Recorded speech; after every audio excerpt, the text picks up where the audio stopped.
Open Your Eyes is brought to you by the Belize Bank. Our country, your bank.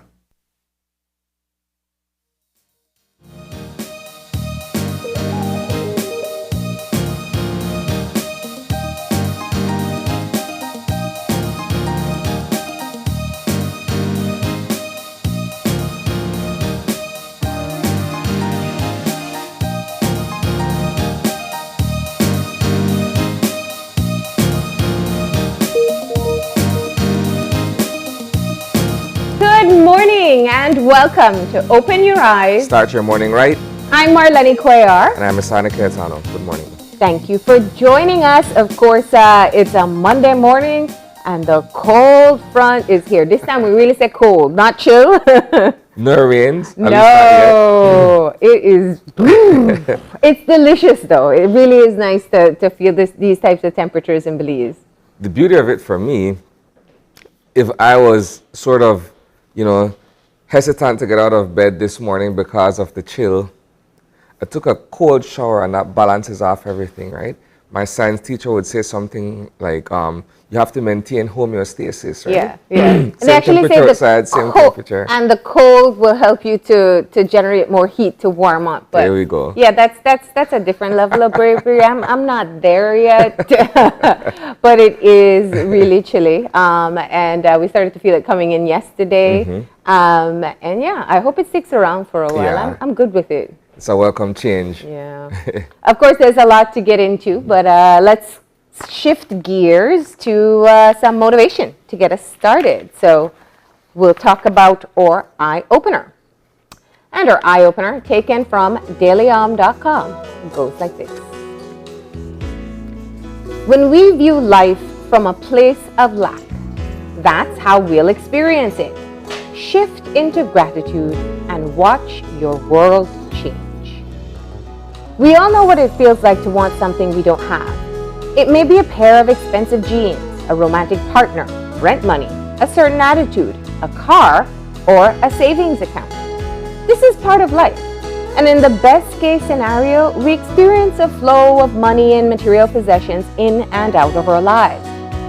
However, many of us still linger in a state of wanting and not having, a state of lack that never seems to subside. This is an energetically draining state to be in. It's also self-perpetuating because how we feel about ourselves determines what we're able to create for ourselves. When we feel we're lacking, we look around and see what is not there. On the other hand, if we feel abundant, we can look at the very same situation and see a completely different picture, one full of blessings and advantages. The more we see the blessings, the more abundant we feel, and the more blessings we attract. The more blessings we attract. Know that your perception of lack is a misperception that can be corrected with awareness and effort. It can be as simple as taking 10 or 15 minutes each day to quiet your mind and imagine yourself in a state of unlimited abundance, handling the financial demands and others in your life with total ease. The eye-opener this morning for me speaks directly to viewing the glass as half empty or half full, which, if you look at it from a certain point of view, it's either the idea of not having enough or the idea of being theoretically halfway there, right? And that speaks to a certain level of optimism as well. But to be more specific to what the eye-opener is sharing, when you look at anything from a place of want, in some instances, it sort of inhibits you from being able to fully appreciate where you are and what you have already accomplished or that particular point in your life or in your career or whatever it is that you're applying it to. And so for me, this eye-opener speaks to being able to take a few minutes a day and appreciate where you are fundamentally, where you've come from and where you intend to go. But you look at it from the point of view of being on the way there, as Yeah. opposed to not even having begun the journey as yet. And it goes back to what I was saying initially about the idea of being optimistic. Yeah. I also see it as kind of realigning your focus. We can spend a lot of time on the things that we don't have.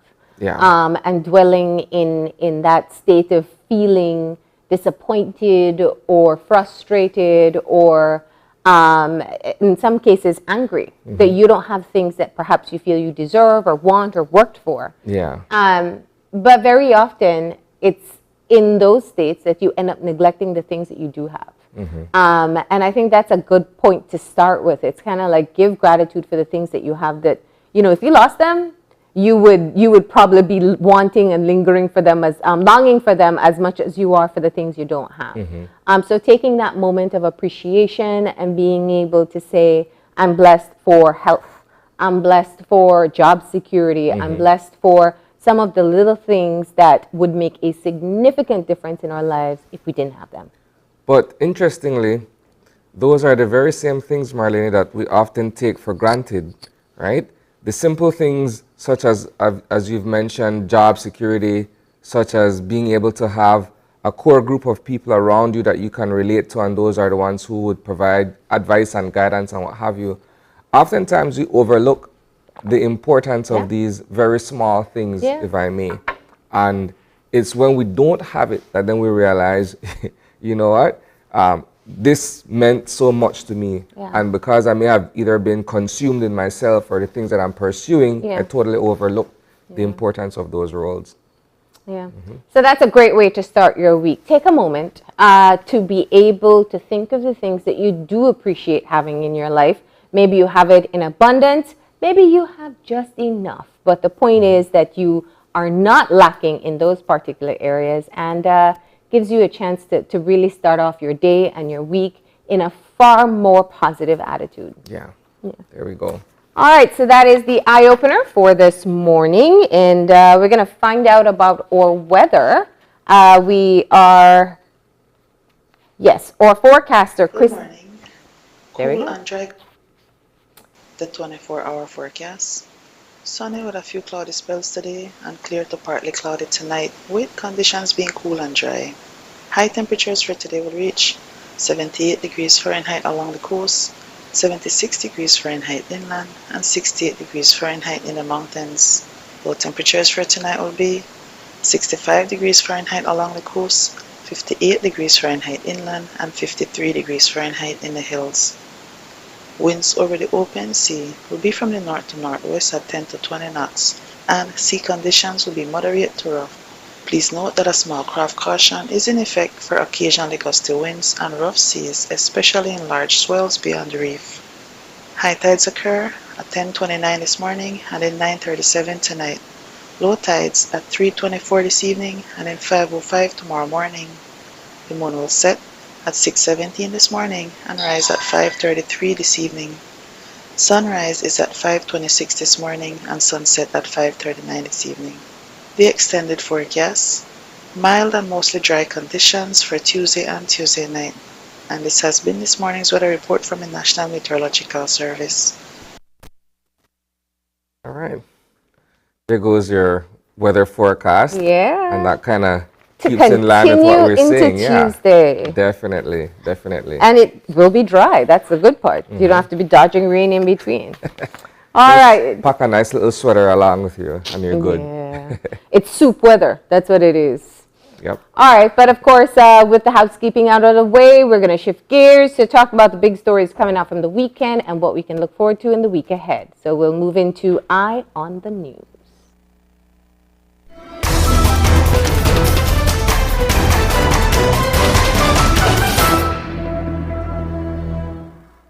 So I wanted to begin, first of all, by acknowledging that on Saturday, January 15th, the country of Belize, the nation as a people, we celebrated George Price Day. Now, it is a significant day, albeit we did not get the actual holiday as we would have wanted. Notwithstanding that, it is significant simply because as a country we recognize the efforts of the father of the nation to, one, unite us as a Belizean people when we moved towards independence in 1981, and equally for those in the political movement, the stalwart, the pillar of the People's United Party, was recognized and honored by members of his party, his successors in leadership in the PUP. And so there were several things that took place in commemoration of George Price Day over the weekend. We know that an exhibit was launched, right, where persons who are interested can now visit the House of Culture and view several pieces that in some case we would look at as biographical in terms of understanding who George Price was, what the significance of his contribution to nationhood was, etc.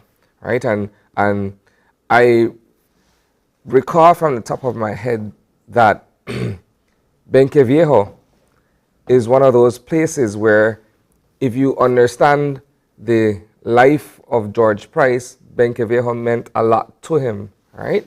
And so that was that was shared as well as part of this overall history lesson, if I may, in terms of remembering George Price and being able to celebrate his contributions to Belize. That's just one little point. I mean, there's a lot that one would learn by visiting the House of Culture and looking at the exhibit, but it's just one of those points that stood out. Of course, of course. And it is only the second year that we are commemorating the day as a holiday. Yeah.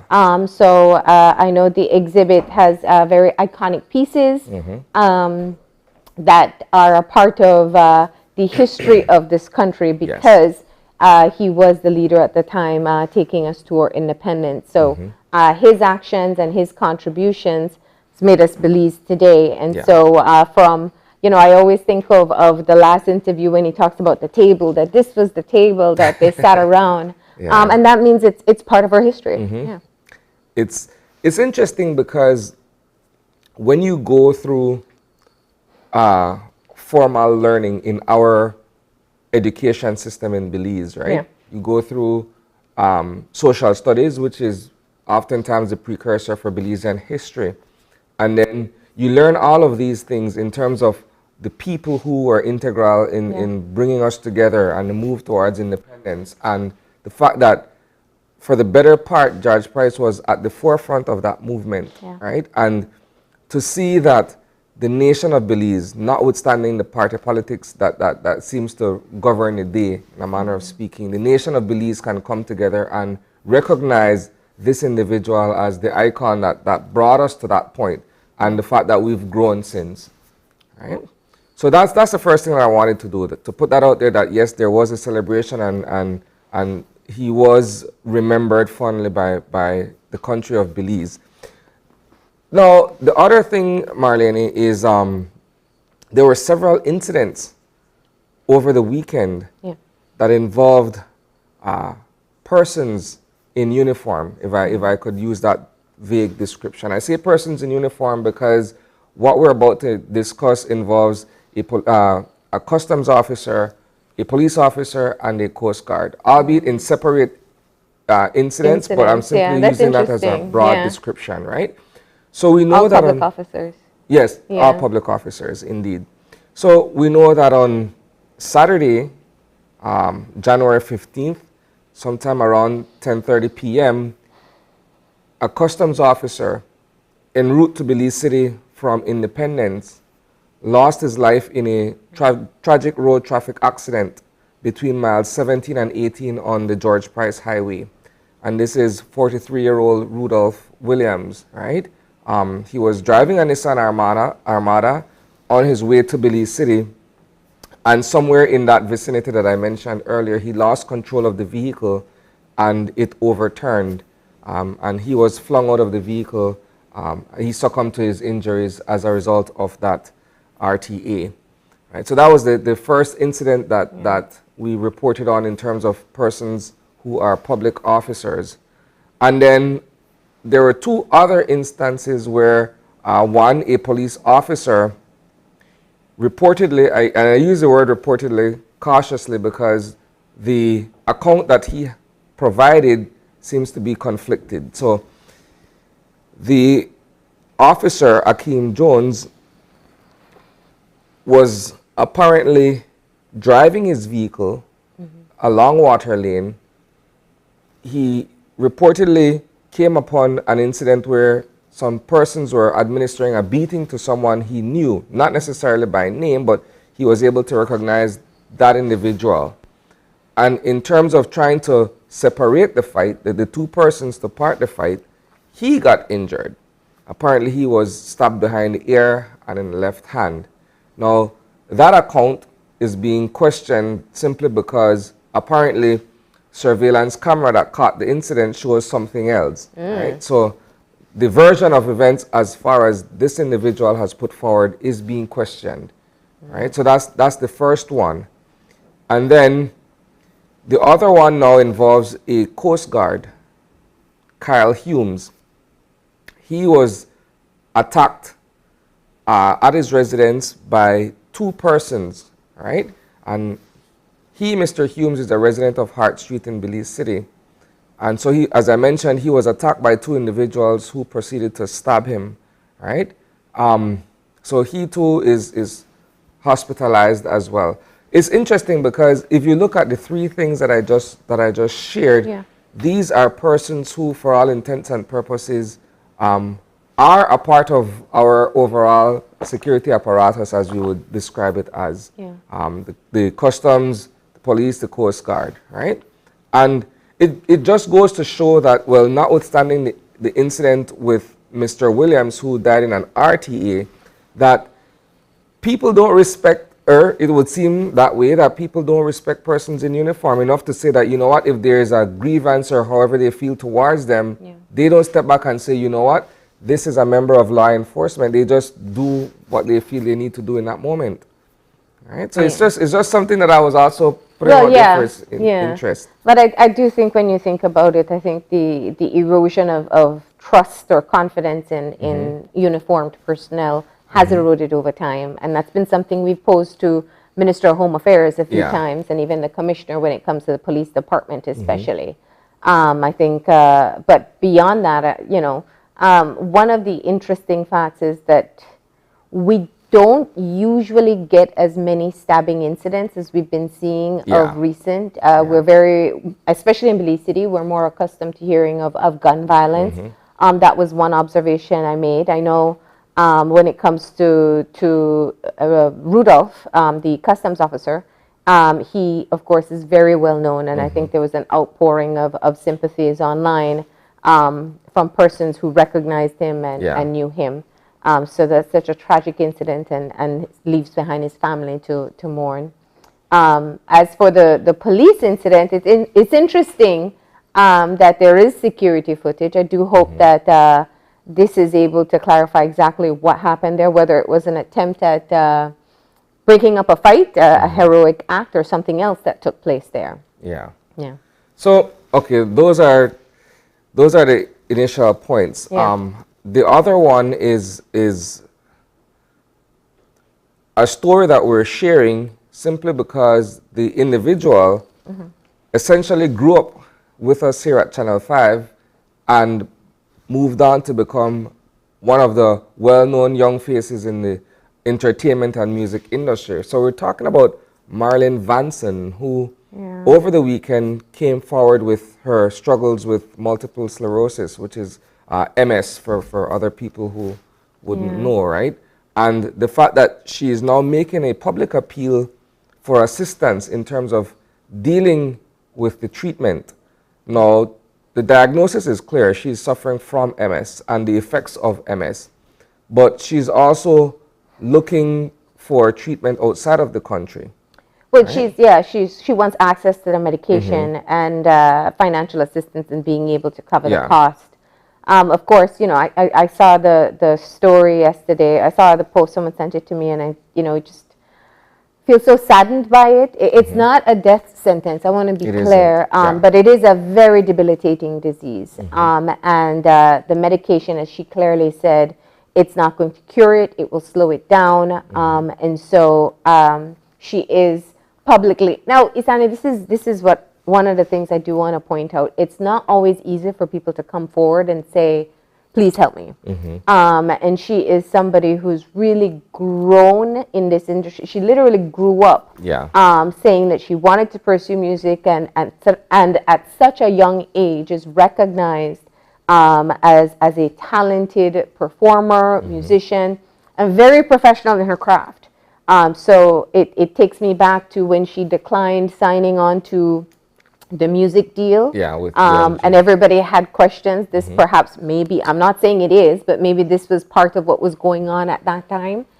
And I do hope that the community is able to support her. She's saying she can't get the medication in country. So she's trying to find a way or get people who may be able to help her to get the medication as well. She has we had them on our Valentine's show last year. They have a young baby. So we do hope that Marilyn is able to get some assistance. And for those of you who can help, whether it's by facilitating the medication to Belize or providing some kind of information, maybe you have a family member or a loved one who has been battling this disease as well, to reach out to her and see if you can offer any type of assistance. And financial assistance, of course, is always welcomed. Yeah. All right, so that rounds out our Eye on the News, Marlene. Again, folks, details of these stories you will be able to catch at 6 p.m. in our daily evening newscast. Of course, our content as well is streamed on Facebook and on YouTube. So be sure to check that out at 6 p.m. today. That rounds out the Eye on the News.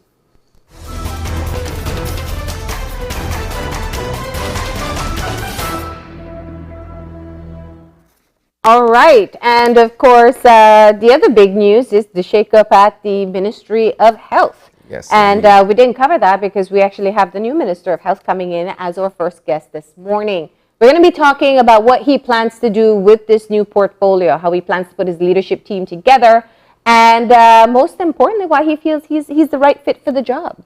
He will be accompanied by the new CEO as well, all right? So that's a two-part conversation, which means then that our second segment will be a discussion on time management skills to improve your life, personally and professionally. So we'll have an expert who's going to come in, who's going to join us, I should say, to discuss time management. All right, so that's what we have in store for you. We're going to go ahead and take a break. But we got a birthday shout out this morning, and we are saying happy birthday to a familiar face to us here at Channel 5. You beat me to it. Happy birthday, Aurelio. There goes Aurelio Shaw celebrating his birthday today. All right, have a great day from all of us here at Channel 5, and open your eyes. We're going to take that break now. When we come back, we'll get our conversation started, so please stay tuned.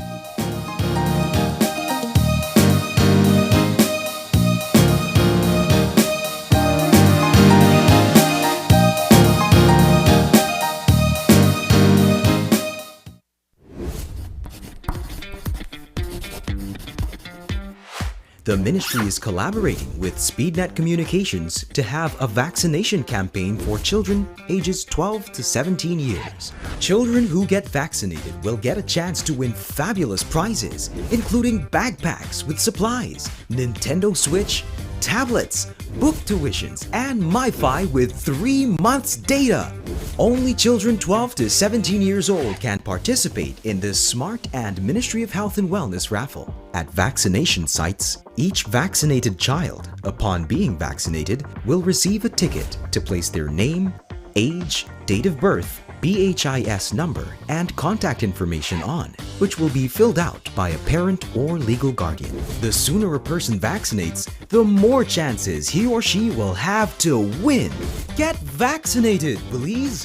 Vaccination saves lives. After a rough week of school, Jake and his friends decide to treat themselves to frozen coffee. And since they don't have cash on them, they decide to use eCash. With eCash's geolocation feature, Jake can easily find the nearest coffee spot. With eCash's built-in option to split bills, Jake can pay the bill and his friends can reimburse their portion of the bill. Jake scans the merchant's code and confirms payment.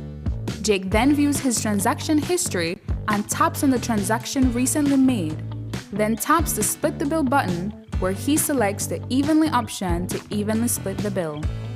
The application splits the bill automatically. His friends receive and accept the request. Geolocation and splitting the bill via eCash makes Jake enjoy his digital lifestyle.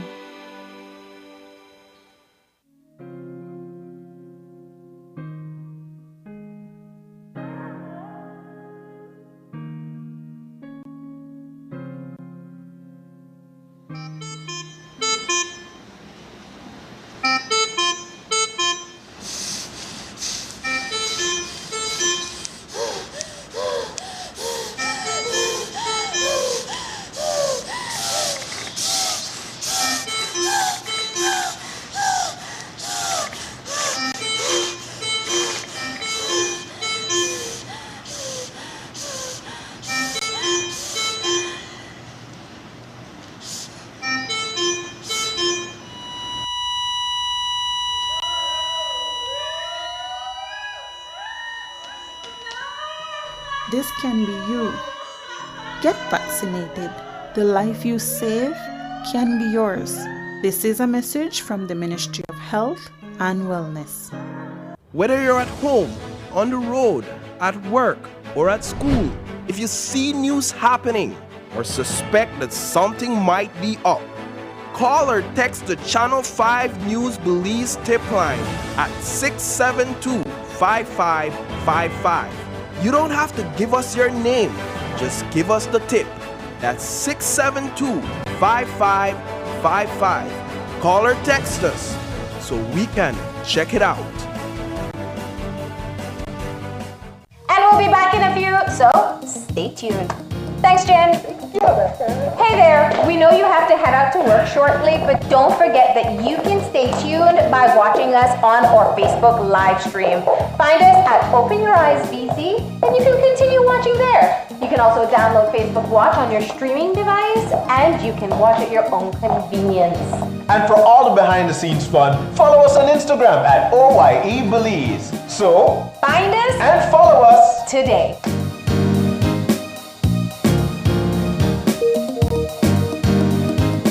When someone you love becomes a memory, the memory becomes a treasure. Channel 5 introduces the Daily Obituaries. The Daily Obituaries will broadcast all death and funeral announcements and memorials to honor your loved one's life and memories. The Daily Obituaries airs on Channel 5 prior to the evening newscast, with subsequent repeats at 10 p.m. and 12 noon the following day.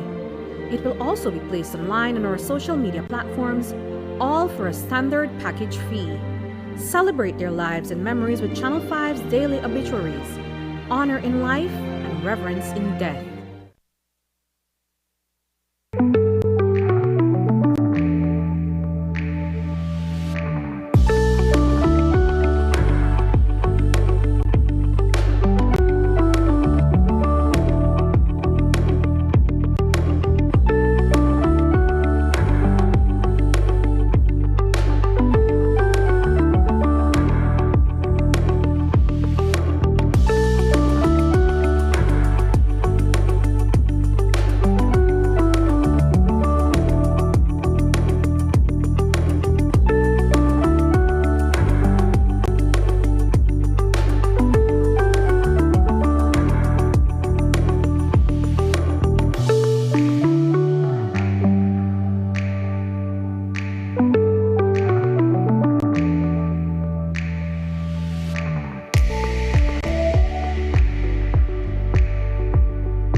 And welcome back. We have been joined on set by the new Minister of Health and Wellness, the Honorable Kevin Bernard. Good morning, Minister. Good morning, Isani. Good morning, Malini. And I'm happy to be here. Different, even though it's a different role now. No? So, Yeah. but pleased to be here. Thank you for the invitation. There's a lot for us to discuss with you in your new role as the political lead for the public health system. We're in the midst of a pandemic, a third wave that is crushing. You come in at a critical time in terms of being able to lead the country forward in the fight against COVID-19, albeit today makes a week if I'm not mistaken. Right. Let's begin by the reception you've gotten from persons within the ministry and of course persons within the health sector in terms of being able to come up with a plan that would shepherd us through the pandemic. Well, first of all, let me say that I'm very much humbled by the Prime Minister appointing me into this very important role, as you know, a very critical ministry for that.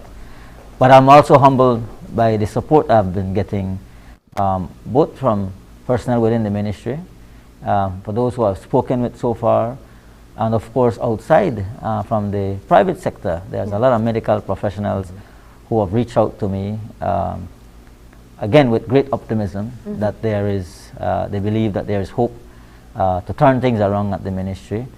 I think many people know me for the character I am, and for that purpose, I go in there with focus on the drive to make sure that we build back what may have been seemed to have been lost in terms of communication within the ministry. I want to make sure that people understand that I'm here to work with everybody and anybody. And despite whatever differences that may have existed, I want to turn that new page and find the right fix that will be able to lead our health sector, our Ministry of Health and Wellness, in the right direction. We have a lot of things affecting our country, COVID being one of the biggest, but there's also a lot of ailments affecting our people. I mean, diabetes, cancer, and many other things that are affecting us. And so we really have to put together very quickly that team that will drive that vision forward. And so the past few days, I told my wife, I felt as if I just won the elections. My phone rang off the hook, messages coming in after the other, but it's message of confidence, I believe. And while I'm not a doctor, Marlene and Isani, I believe I bring a lot of qualities in terms of management and team building. That is one of the most important things, I believe, in making any ministry a success. You build a proper team. I want to come back to the team and perhaps some of the reasons people are reaching out so quickly. But before that, I understand that you've had a handover of sorts with the former Minister of Health, Minister Shabat. What was that conversation, and what would you say or identify as the reasons as to why perhaps there were the breakdowns taking place internally? Well, first of all, let me say as well that I myself and Minister Shabat share very, very cordial relations, both outside the cabinet and inside the cabinet. We're great friends. I mean, we all run together in this to bring betterment to our people. And so I want to commend him for many of the great work that he has done as well, despite the challenges that may have existed at the ministry.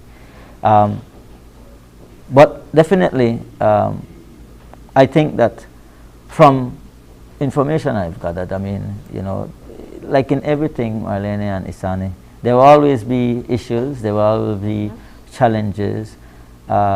Maybe some of the approaches may have been different. I'm not saying that the former minister may be at fault of those things. Well, we never know what may have caused the issues within the ministry. He was the leader of the ministry at the time, and I am now here. And my goal is to make sure that whatever friction may have existed whether at the technical, senior technical levels, whether at the lower level, at the middle level. My focus is to lead this ministry to ensure that there's unity for purpose. And that purpose is to ensure that we can improve the health services across this country, to ensure that we are focused in attaining our objectives of Plan Belize in terms of our health reform that has to come at some point, but at the same time to move in the direction that we want, where there's equal health for all our When we look at the point at which you come into the picture, there are critical roles that need to be filled post-haste. We're looking at one, well, you've named a new chief executive officer, but we're looking at the fact that you have the roles that were bifurcated under the DHS to be filled. Where are we with that in terms of you being able to put this team together? Well, let me tell you this, Marlene, I had to hit the ground running, Isnani.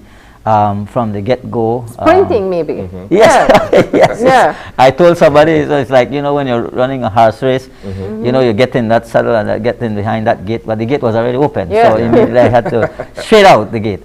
But definitely, I can tell you, like as mentioned before, the day I was, it was announced, you know, I got calls from many of my colleagues, friends, personal friends that are doctors, and I've put together a very great advisory team that will advise me in terms of moving in the right direction.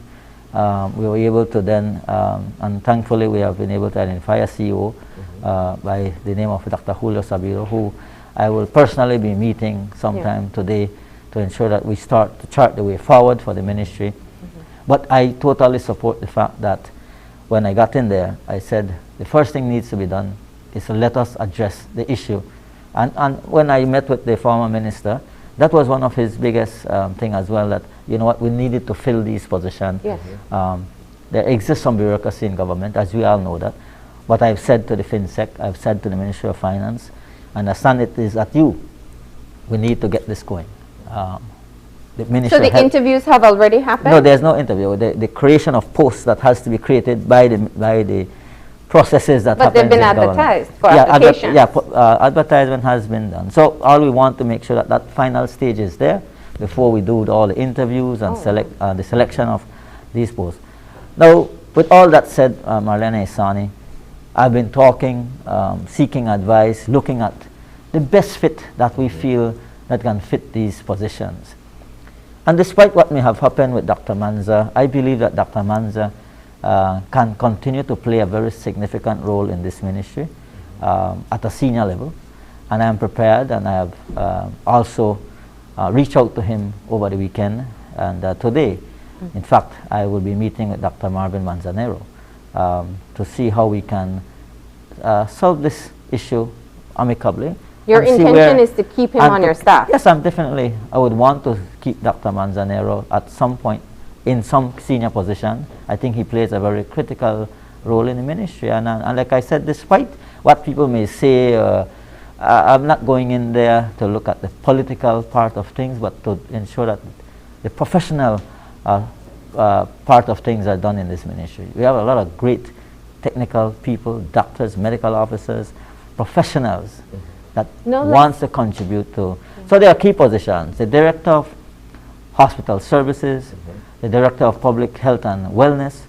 We also have the Deputy Director of Public Health and Wellness. Well, we do have Deputy Director of Health Services, but because of the abolition of that post, with the new creation of all these posts, we just have to realign those positions. And then there's the Director of International Affairs, which deals with COMISCA.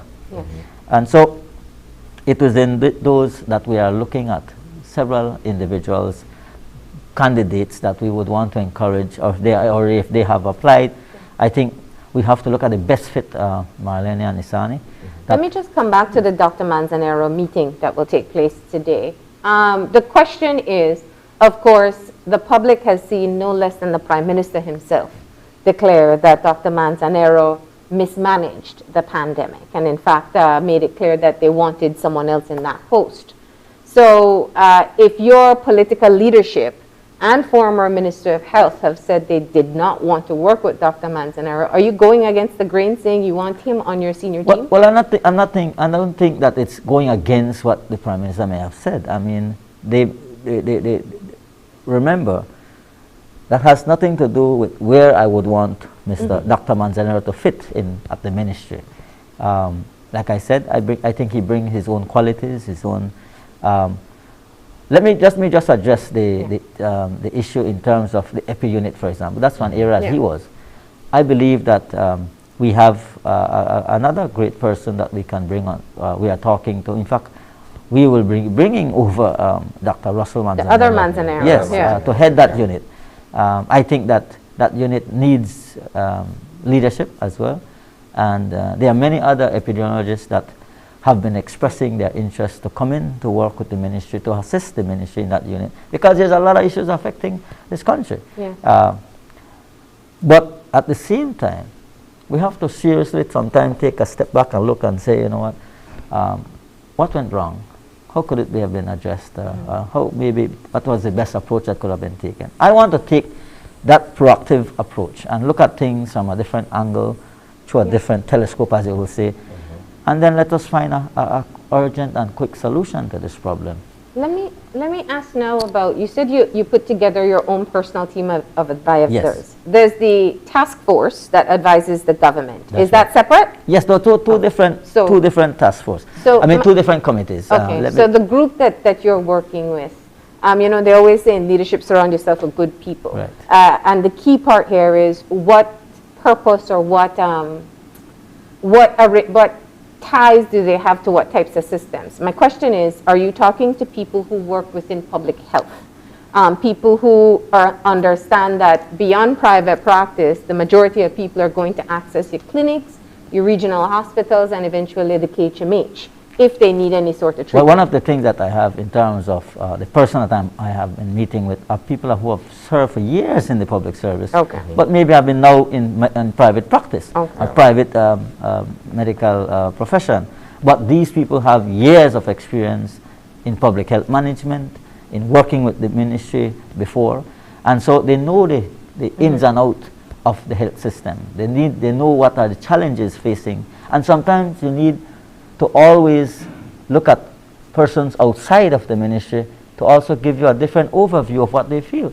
And even with that, Marlene, and of course with our COVID medical response team, I am meeting with them later today, this evening, because that team plays a significant role. It comprises of members from the opposition, the chamber, the NGO community, and I think that's a great thing for the ministry. But at the same time, I want to, apart from the advisory committee that I have, to continue build dialogue with others in the private sector, others in the medical profession that knows and has and seeing what the health system needs. And so I'll be leaning on many of these great minds to guide us. Have you had an opportunity to meet with the folks over at the KHMH as a national referral hospital?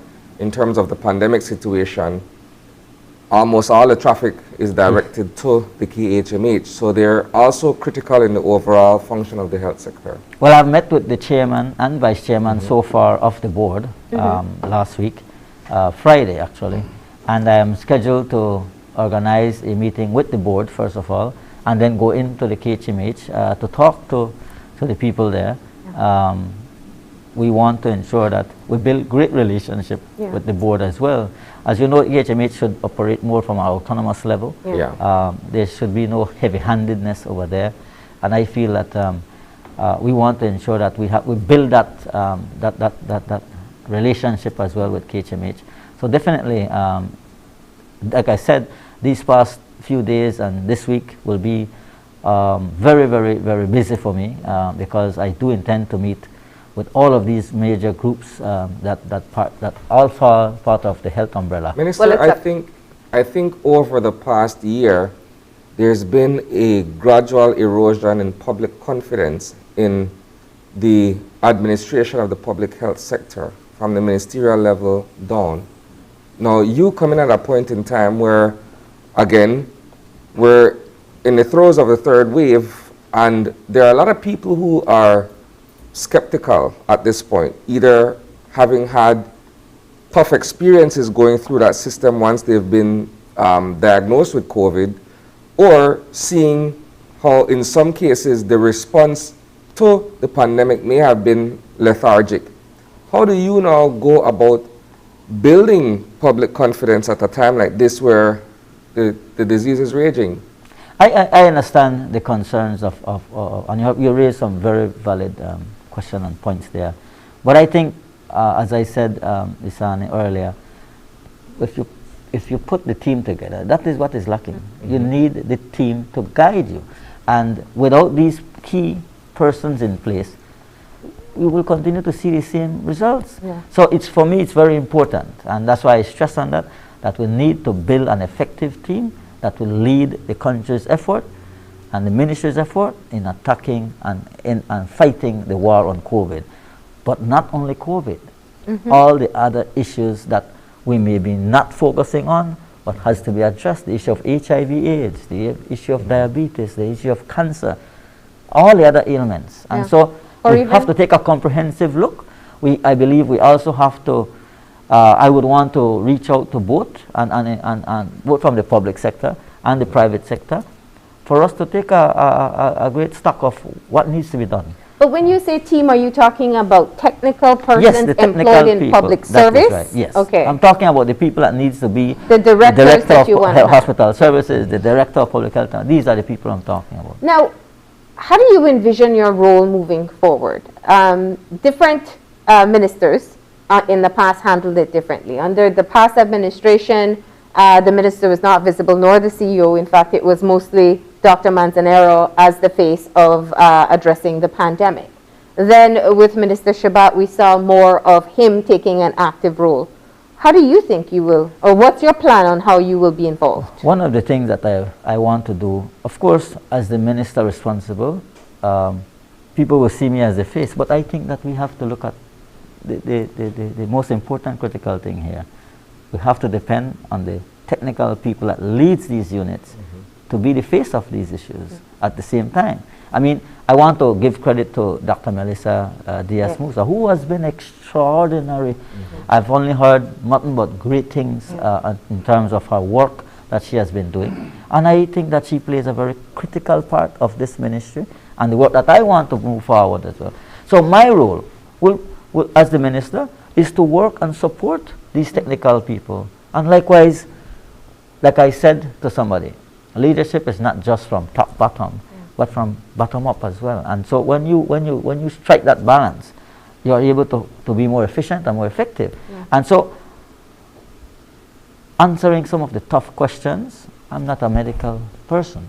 We need the right guidance. And so, I mean, looking at Dr. Melissa, again, I use her as an example, and you can have many others that I can point to. There are many other hardworking that will be able people to in the be ministry. at the forefront along with me, together answering these questions, addressing the issues that is facing this nation in terms of health, but at the same time making sure that we are achieving the goals and visions set out by the ministry in addressing the many issues this country needs to address. Now, I said I'd come back to it. Of course, you said you were inundated with phone calls and persons reaching out. You know, the Ministry of Health has always been under-resourced, but in a pandemic, there's a lot of spending that has to take place. Yes. And there's always been issues and challenges regarding how contracts are giving out for pharmaceuticals and now for other things that are needed for fighting the pandemic. Let's talk about transparency and how critical it's, what's your plan in being able to have the public have confidence that the money or the resources that you do get are being allocated properly? Well, one of the things, Marlene, I will go back to my years as the mayor of Orange Walk Town, and while that may be a smaller level of governance, I think it shows the direction that I will want to take as well at the ministry. I've done it at the Ministry of Youth and Sports and Governance, and it's likewise the same type of management style I'm bringing, where we need to make sure that decisions that are made, contracts are being awarded, it will go through the necessary processes that it needs to take, the tendering process or whatever process that has to it will be open and transparent to the public, and that is the direction I am going to lead. And that's what I'm saying, and I do believe in terms of, I will touch a little bit on the e-governance thing, because I think when we talked about e-governance the last time, I would say, okay, building trust in government services is critical.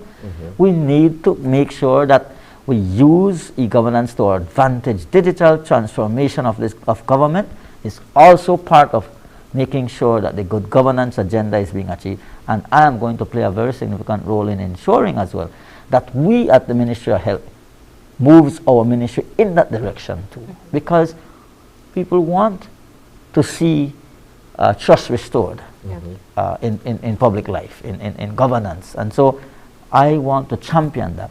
And so I can commit to the Belizean people that as the Minister of Health, I'm going to make sure that our ministry moves in that direction. We have to be accountable to the people.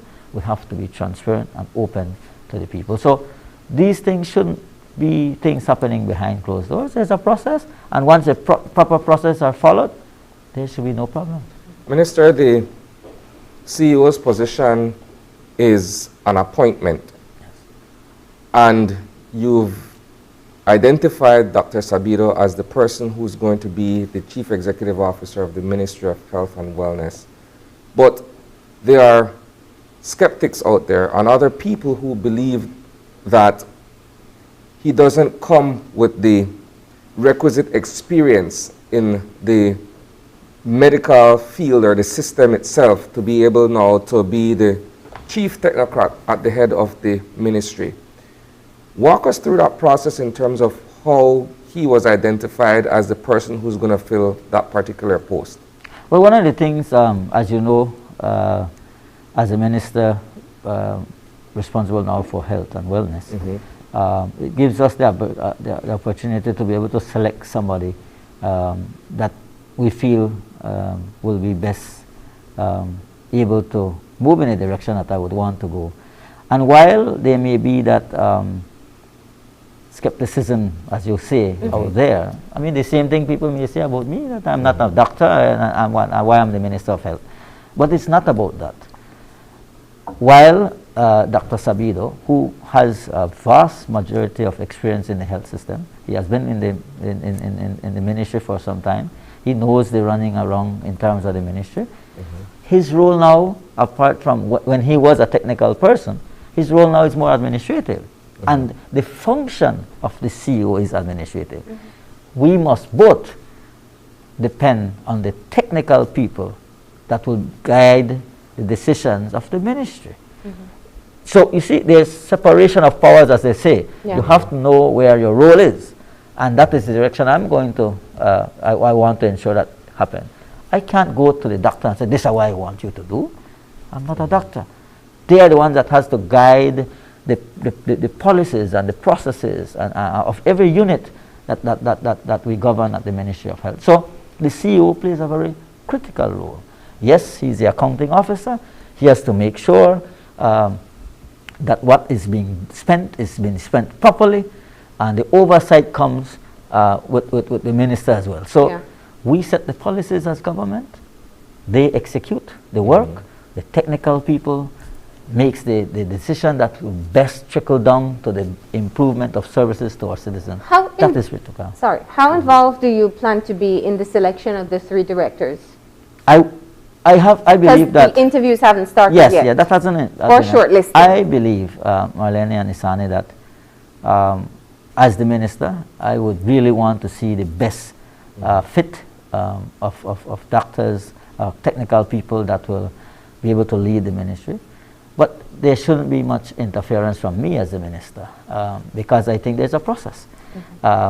These things go through advertising and make sure that so for me, I think more the CEO and other technical people that will lead the interview panel or that will be set up will play a critical role in making sure we find the right person. Now, to say that I will not have an influence or anything over that, I would really want to say that we would want to be able to say, you know what, can we allow John Doe or whoever, Dr. A or Dr. B, to be one of the possible candidates. But it's not me to say that. It's not me to dictate that. It is for the panel to decide. My encouragement will be to go to approach some of these doctors and say, "What, I need you to apply. Try and apply. I mean, I would want you to be part of this team, but you need to apply." That's the only thing I believe I can do in that aspect. And it's a public service post too, so that's I think right. Yes. it is so important. that goes through the public service regulation. Yes. Right. All right. Well, what we're going to do is take a very quick break. What we have to talk about is how you plan to respond to the growing wave of cases that we're seeing in the country. So we got to talk about that and vaccination. That's coming up in a few. So please stay tuned. Sure.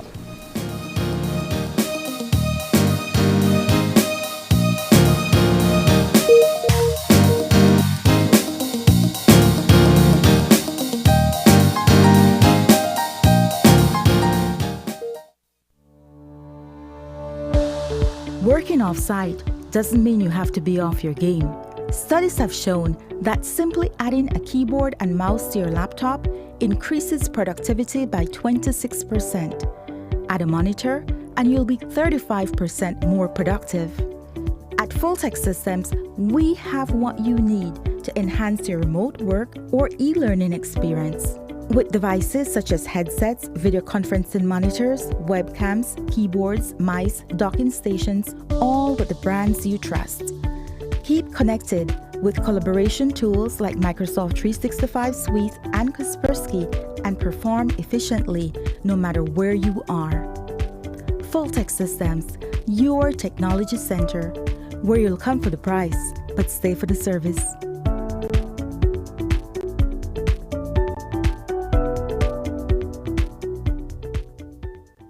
Your life just got a lot less complicated with Belize Bank Contactless MasterCard Debit Card. Introducing our Standard Debit and MasterCard Platinum Debit Cards. Now you can make purchases anywhere MasterCard is accepted with one tap, pay and go. Your contactless card never has to leave your hands, especially in these times. And your card is embedded with multiple layers of security. Platinum card holders get to enjoy extra benefits like price protection, purchase protection, trip inconvenience, and luggage protection, just to name a few. Start enjoying a cashless lifestyle today with the Belize Bank. Las tradiciones son atemporales, pero mantenerse al día es necesario. DigiWallet me permitirá hacer todas mis compras favoritas. Es fácil y seguro. Solo es agregar dinero a mi DigiWallet y ya puedo irme de compras en mis tiendas locales favoritas. Oye tú, a mi familia le encanta. A mí también. Es nuestra nueva tradición. DigiWallet, próximamente. Buying a car should be a great experience, and St. John's Credit Union wants to make it even better. But we offer more than just great low rates. We make the application process easy and make sure our members get the best service possible. At St. John's Credit Union, we offer excellent products backed by exceptional service. So the next time you are buying a new or used vehicle, take advantage of St. John's Credit Union's Drive Forward Auto Loan product. We'll put the buying power in your hands. Come and drive forward with our auto loans with rates as low as 9% and low or no down payments. Drive forward with St. John's Credit Union. Some restrictions apply.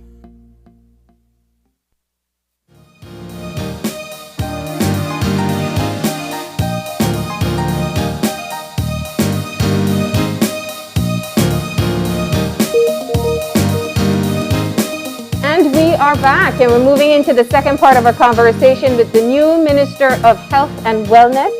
And typically we could be very forgiving to say it's only been a week, so we wouldn't ask you what you plan to do. Yes. But in 1 week, we are now recording the largest number of active cases in this country in all the pandemic. And I'm sure that today's numbers will only add to that as we keep on hearing of new people being infected. You don't get the grace period of a learning curve here. That's you right. got to jump in and get fire, working. Yes. Yes. So what is the plan to deal with the Omicron wave? Well, one of the things, speaking to quickly as I know, you know, as I said, we got right into this thing. The numbers have been soaring. But what gives me a bit of comfort, Marlene and Isani, is that we're seeing that the hospitalization and the people in the intensive care, ICU, and sadly we had 2 deaths recently. And condolences to those families. Again, unvaccinated person. We're trying to encourage people to continue to get vaccinated. Let us continue to ensure that we fight this pandemic.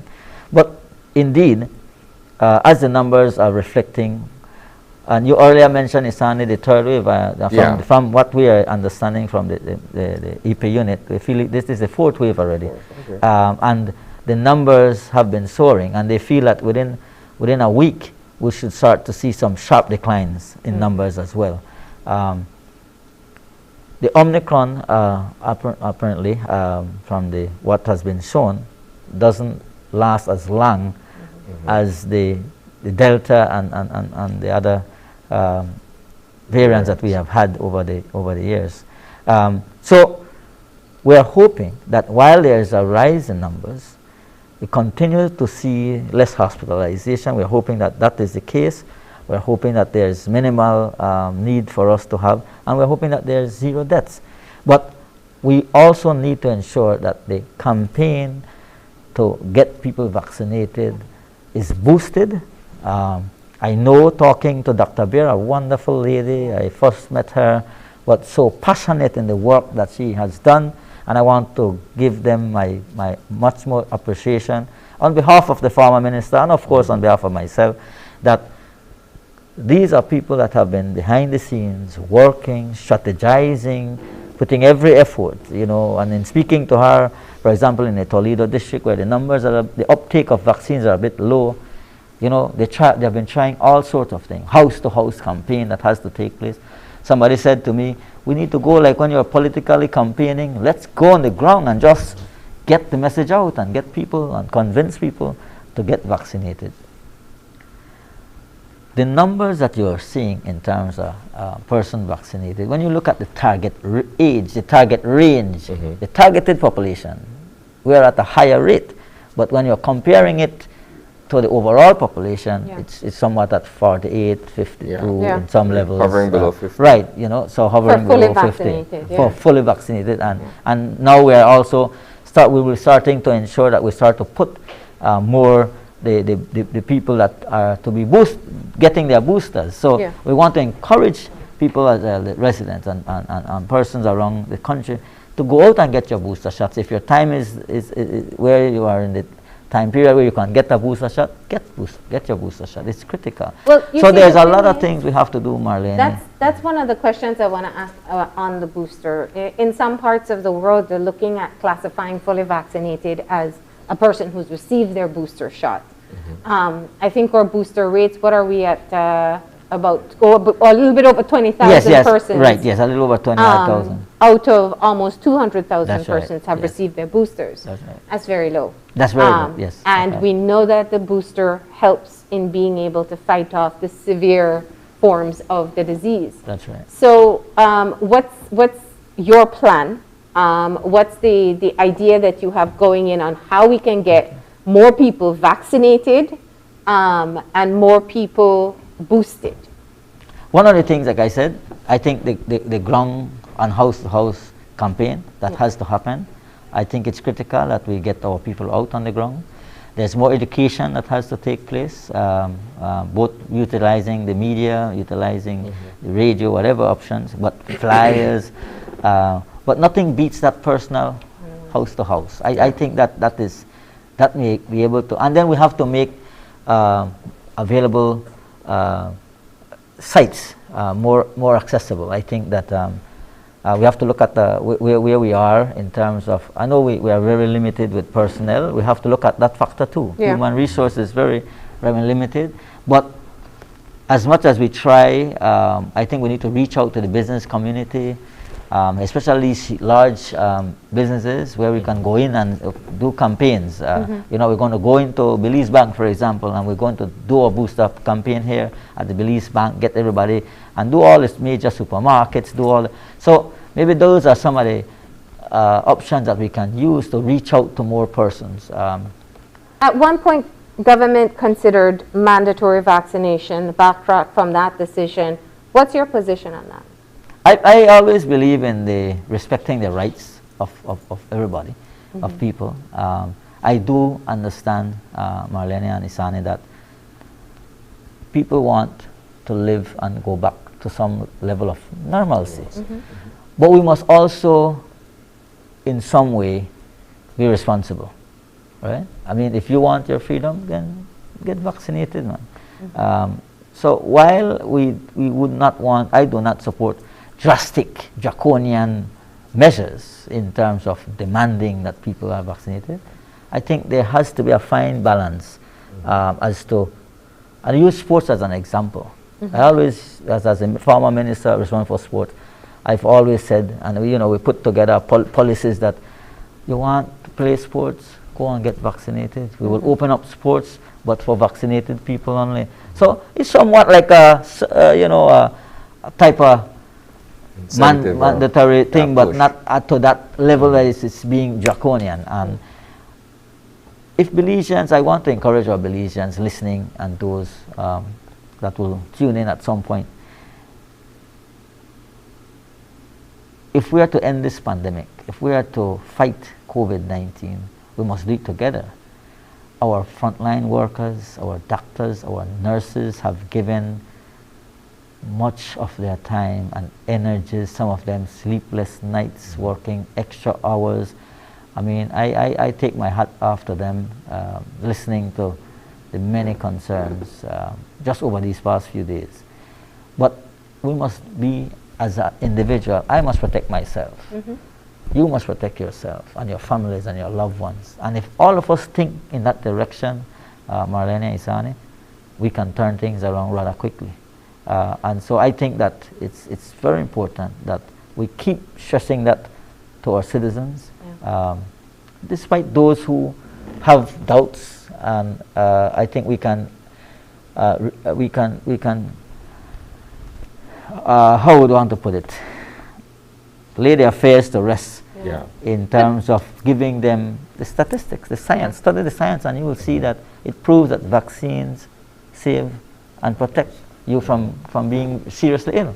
I think that there are two areas where there's a great challenge. One is in getting people who have already formulated an opinion against vaccination. It's getting them to a point where they would consider. But then it's also the group of persons who are vaccinated or perhaps had one vaccination, understand this disease is there, but don't take the adequate amount of protection. In other words, they'll still hang out with friends. They'll go by the seaside and drink and take off mask, and those are ways that the disease continues to spread. So it goes back to what is the country's decision on how to ensure that these types of exposures or risk for exposures are minimized. I know you've already publicly stated that the curfew moves beyond to another month. Right. What other measures are you considering or discussing as to how we can cut down this particular spread that we're facing right now? Well, to give credit, I think I mentioned earlier that I will be meeting with the COVID medical response team later today, because I have not had the opportunity to sit with them, because these are the people that guide and make the recommendations to cabinet. Yes. And so I would want to give that opportunity for me to sit with them before I say something that is not being recommended by the medical advisory committee. So they will give recommendations as to ways how we can reduce the spread, and I will be guided by them. And then we take that to cabinet for further decision. Well, I mean, because the challenge with COVID is what we've always seen. There's an economic impact, there's a health impact, social impact, and an economic impact. And right now I know the concern for many employers is the number of people being sick at once. Yes. We haven't started talking about what the claims from Social Security will be. And also the Ministry of Education relies on the Ministry of Health to advise on whether or not to go back to school. So these decisions and these positions are absolutely crucial for everyone. Right. That will be one of my biggest questions to the doctors later today as it relates to school, the numbers that we're seeing. Because you have a child who's not within the vaccination rate. Is she going back to school? She is still doing online classes at this time. Okay. And as a parent, and I'm speaking not as the Minister of Health, but as a parent, I too am concerned for her not being, because of her condition. And you know, my wife repeats this to me every single day. So there are many parents like that. That you know would want to see that at some point we get the vaccination in for the 5 to 11-year-old, which I know we are working very hard on. I know that we are waiting on CARICOM. It has something to do with the CARICOM decision. And speaking to Dr. Beer, the numbers have been sent out to them, and so we are hoping that within a month or so we should be able to get some positive feedback in terms of when we are able to get those vaccines for these age range. With the public health crisis, you are also responsible for guiding the way forward in terms of curfews and what have you. Where are we with that? Because you have persons who are of one opinion that the curfews at this point is rather, well, they're rather ineffective because the transmission of the virus is so rampant that it doesn't really, some would argue, doesn't really make sense. But others would say, you know what, at least it sort of helps to stem the overall or the totality of its spread. Where do we stand on that? Again, I'll be guided by the medical COVID response team. But if you ask me on a personal note, I think it has two ways. And I do agree with both notions. That the curfew reduces the number of persons that will be hanging out thankfully we still have the bars and some of these places closed down at this point in time, because that will be another issue. But it also allows for a bit of control. On the other hand, you have the bus industry. Let's use the bus industry. People travel every day, and we have some big issues with the people on buses. In fact, I just got a video sent to me yesterday on one of the bus lines where the bus is overcrowded. So enforcement in terms of the bus industry is another issue that has been raised on many occasions that has to be looked at. So there are many ways that the spread can continue. There's many ways. So the curfew is just a factor, a part of trying to mitigate and hold down some of the issues. However, let us be real. If we are to go and open back the border, if the border do open as when it is stated to open, if Cabinet makes that final decision and say, okay, we're opening the border, then we will really have to sit and look back at what the curfew will do. Because then if you open your border is not closed, it's open 24/7. Do you support the border reopening in 2 weeks' time? I support the border reopening, Marlene and Isani. I think that we cannot continue to live in this closed sort of an isolation. Yeah, isolation. I think that, however, and again, it may sound as if we're trying to be put in some draconian measures, but I think that personally, and from my personal view, if the border is open and you want to take a trip to Chetumal, then you need to be vaccinated. Get vaccinated and you could travel. You know, and there has to be some form of strict regulations for those coming back, whether it is in 24 hours, whether it's after 24 hours. So those are discussions that has to be had. But and I know that these are questions that will be discussed later today from the COVID medical response team. These are things that I have, questions that I want to raise to get guidance from them, because at the end of the day, Cabinet will be also guided by the COVID medical response. What are your thoughts? Well, Quintana Roo is currently in yellow phase, so they're seeing an increase, like everywhere else in the world, increasing cases.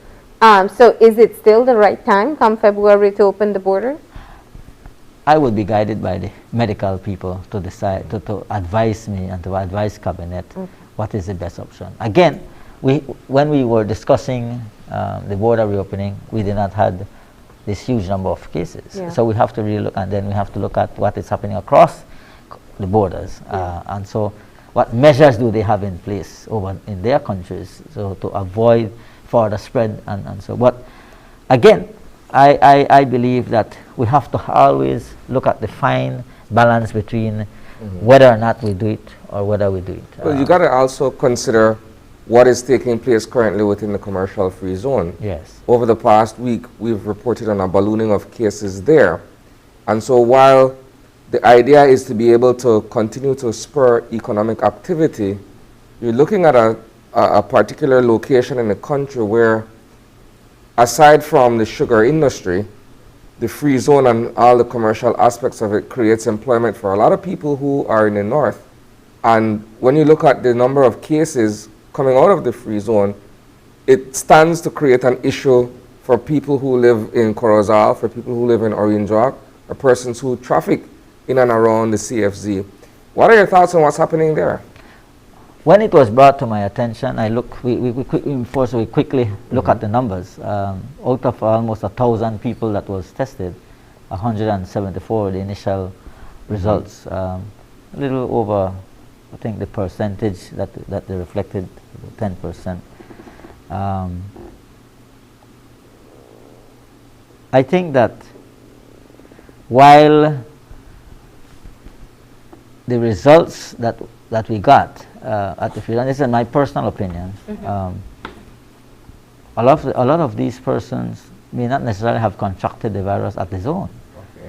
It's the method of traveling. It's the method of how they get to the zone, and the interaction that people has. And so that's one of the biggest issue that I have. So you're reverting back to transportation. Right. Yes, I believe that's one of the biggest critical reasons why the numbers may have been looking in that angle. Because if you look at it, and you go to the free zone, I've visited the free zone and to see what's process that they have. They really have somewhat a tight process getting into the zone. And right now, what is also proactive from the CEO and the board of the free zone that they're doing, you have to show a vaccination card. You have to be vaccinated to enter the zone. And remember now, the zone is not a free-for-all. So it's only mainly people going to that are working at the zone that has to access the zone, and then Mexicans coming in. So one of the things that we're doing at the same time, while we're doing the testing, the Ministry of Health also conducted vaccination campaigns, and that's something we want to further do in terms of getting people their booster shots, getting persons who are employed and are not fully vaccinated, let them get their full vaccination. Bear in mind that most of them should have been fully vaccinated anyway. And at the same time, we are looking at utilizing some of these vaccines that are about to expire to try and get them into people before we lose them. So we are trying to do all these campaigns in trying to get more and more people vaccinated. So while I understand it may seem a big jump in number, I think 174 out of 1,000 plus people that were tested is somewhat manageable. I don't want to say that any new case is also of worry, but it's manageable. With the transmissibility, you expect more. Right, exactly. And even if not, they have to quarantine until they can Until they can test. So that again has people down to a smaller staff. That is right. Yeah. Let me come back to something you said. What's the current status of our vaccine stock at the moment? How much vaccines do we have? Yeah, I don't have the current numbers on me. Hopefully I can get that. But I know we do have sufficient vaccines. In I think the last week I reported there was over 300,000 vaccines of one of the I think it's Pfizer if I'm mistaken. We do have enough Johnson & Johnson vaccine. We have the AstraZeneca vaccines. So there's quite an amount of vaccine. We are not in the stage where we don't have vaccine. We have vaccines, and so that's why we have to encourage people to go out and get vaccinated. Now, we don't want these vaccines to expire. And so we have to make sure, and that's why we have to look at neighboring countries. Normally, that's what countries do. That if you're seeing that we are reaching to that stage, I know we have some. Well, in Nigeria, they've destroyed millions of vaccines we don't want because to they had to expire, and they did I it. understand in Jamaica, it was reported to us that in Jamaica they destroyed over 200,000 vaccines just recently. Yeah. We don't need that. We can't afford that. So, and that's why we're encouraging our people get vaccinated. So Minister, it's very critical for us. You've had over a year of being in government now, and as you said, in central government, you've been a leader at a municipality. You've seen this, perhaps still getting the grounds of all that is ongoing specifically for health. But from the outside looking in, what's one thing that you hope to improve upon within the Ministry of Health? Not results, but methodologies. I think that all has to do as well, apart from, I look at it from the overall angle, because I think a lot of the focus is on COVID. Yeah. But I think the approach that has been done, many great approaches. I think we have to also look back and see where we have to make adjustments. But I want to look at it not only from that angle, Marlene and Nissan. I think that the methodology that has been used has to be readjusted. We have to start to continue the fight against HIV and AIDS. We have to continue to look at how we can address the issue of diabetes that is killing our people. People are dying daily of diabetes. We're not saying these things, but it's there. You know, there are people who are on dialysis, and so we have to really look at how we're going to improve the health system. And I say this because we need to start to focus on health reform, serious health reform. And speaking to some of the doctors over the weekend, you know, the idea has already been starting to come out as well, that in our plan believes it speaks of a clear health reform that has to take place. And I'm one of them that will tell you I support that. Why I say this? KHMH, I use KHMH example. They have a board. It should be an autonomous board. It should be able to manage effectively. Similarly, the ministry. The ministry at some point, it's not about the minister and the CEO. It's about the technical people that will guide the ministry. And so the reform that takes place, the reform that will come, should be able to see us move away from just providing primary care, because not even at the primary care we are at a satisfactory level. We need to go beyond that. We need to start to see that our citizens have access to secondary and tertiary care that is more affordable. And I think that is where I said we have to really seek the people in the public health sector and the private sector to do an analysis of where our health system is today.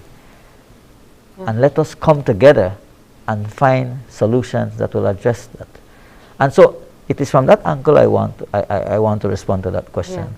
That I think that can come when we seriously put our best foot forward and address the reform measures that has to take place in the health system.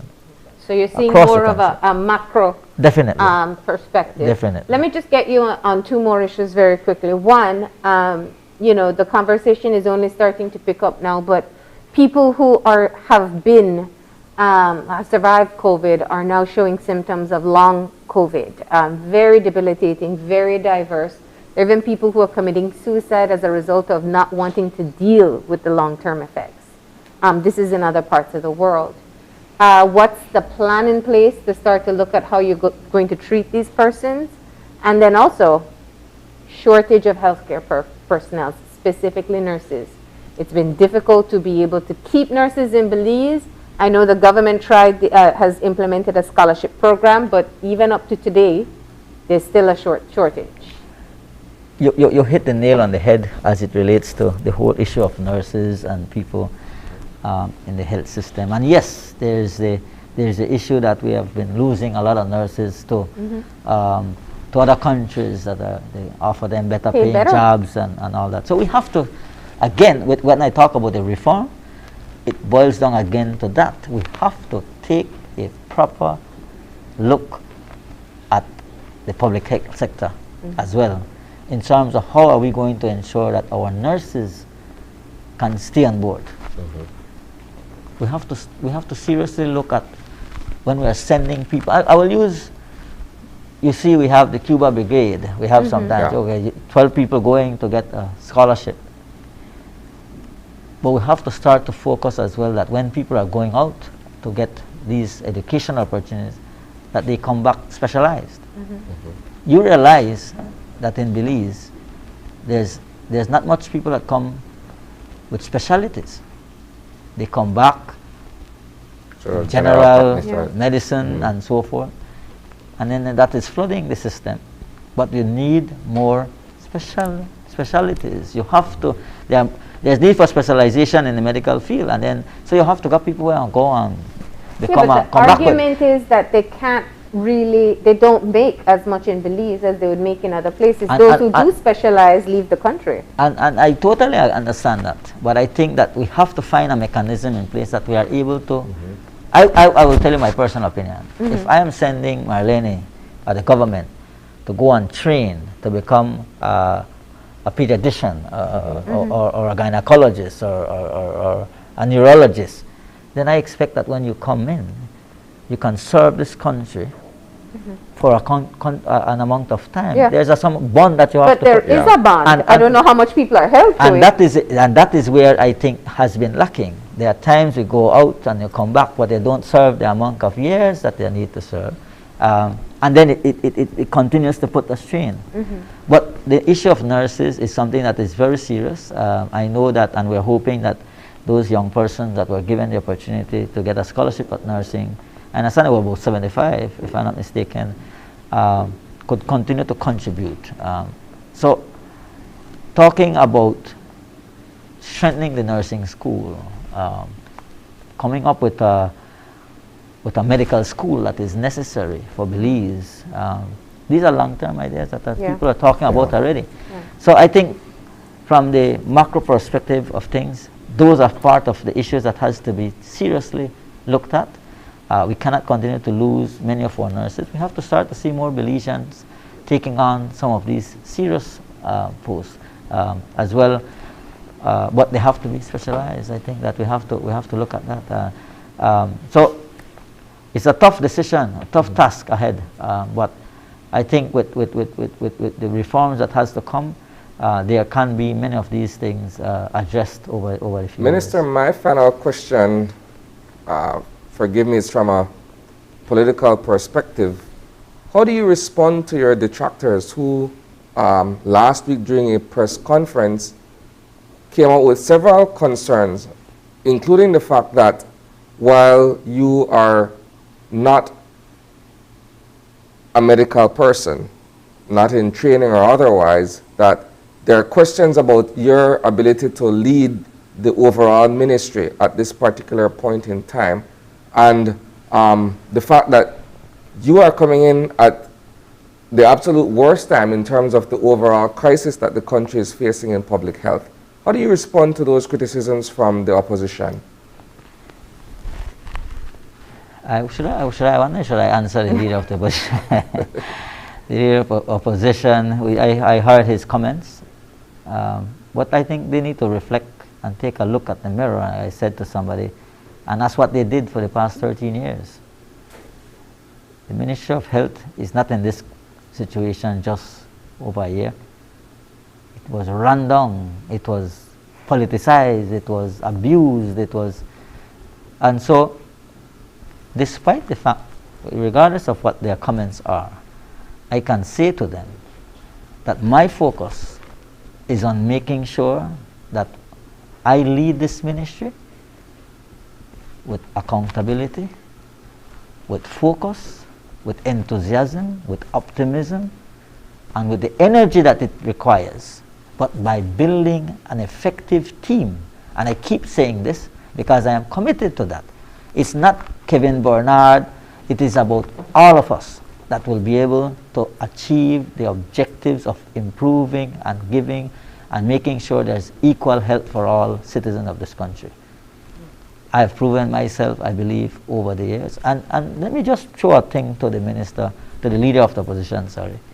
He served as the Minister of Youth for years.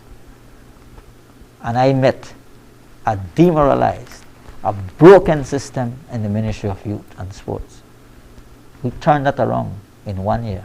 You could ask anybody in the Ministry of Youth today, and they will tell you the level of work that we were able to put in just 13 months. We have a proactive ministry. I want to do the same in this ministry. Like I said, there are great minds at the Ministry of Health. There are great technical people, and those are the people that will help me to make things better for all Belizeans when it comes to our health system. Well, we appreciate you coming in and having this first conversation. I do hope you've said very clearly you want to be as accessible as possible to the public and media and to the media. So we hope that you come back, and that even when things get tough, as no doubt they will, that's right, you'll be here. Definitely. All right, thank you. Thank you for having me. All right, we're going to go ahead and take a break. When we come back, time management skills to help you in both your personal and professional life. That's coming up in a few.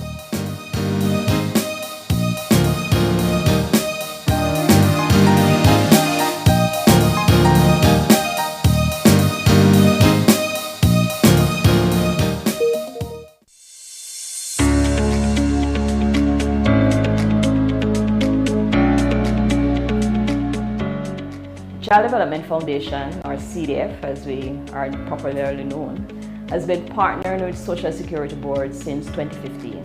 Social Security Board supports our child protection initiatives.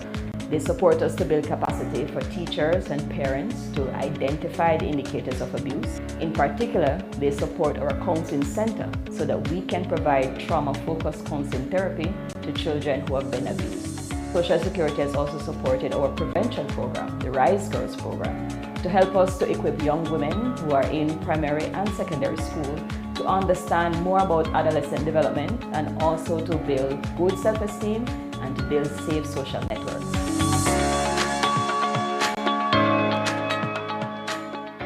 Over the past 6 years, we have established a partnership with the Social Security Board. It has assisted us in addressing some of their social welfare needs and health care needs of our older persons, specifically in Belize City, San Ignacio, and Belmopan. We have had the opportunity to do home visits with our geriatrician and physiotherapists. We distribute meals to them. We also have that opportunity to interact with them, to observe them. There are needs that may be identified. If we can address those, we do so.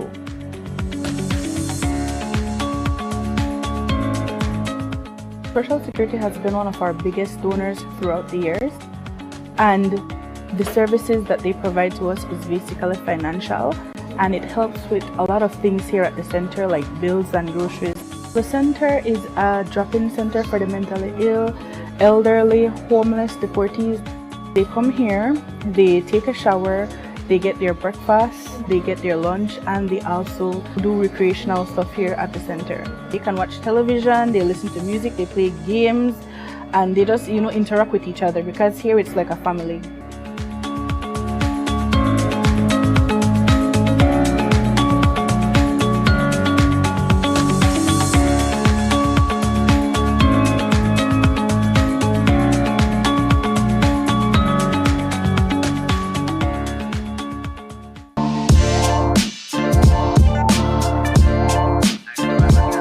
Connecting people,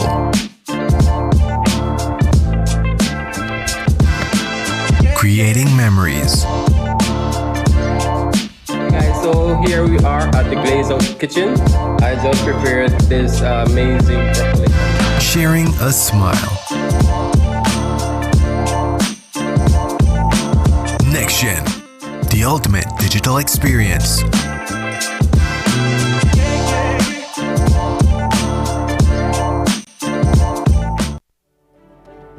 We have been a partner with Smart for over 10 plus years. We have a full Smart plan we use as our major driver for our business. We have a service that rolls over in that if you call one and it is busy, it rolls over to the next line. So once you call us, you can get us at any time. Before we got this Smart service, we were paying upwards of nearly $2,000 in phone bills. Since we've had our Smart service, we pay an average about $600. So we've had tremendous saving, more than 50%. For the businesses, if you want to save money, switch to Smart because it is far more cost effective and the service is excellent. Smart continues to be innovative in bringing new technology and meaningful savings during these challenging times to businesses across Belize. Sign up for our VoIP technology or broadband packages and save more.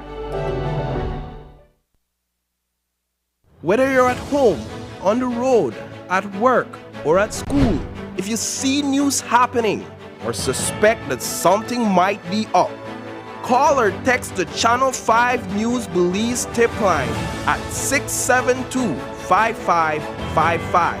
You don't have to give us your name, just give us the tip. That's 672-5555. Call or text us so we can check it out.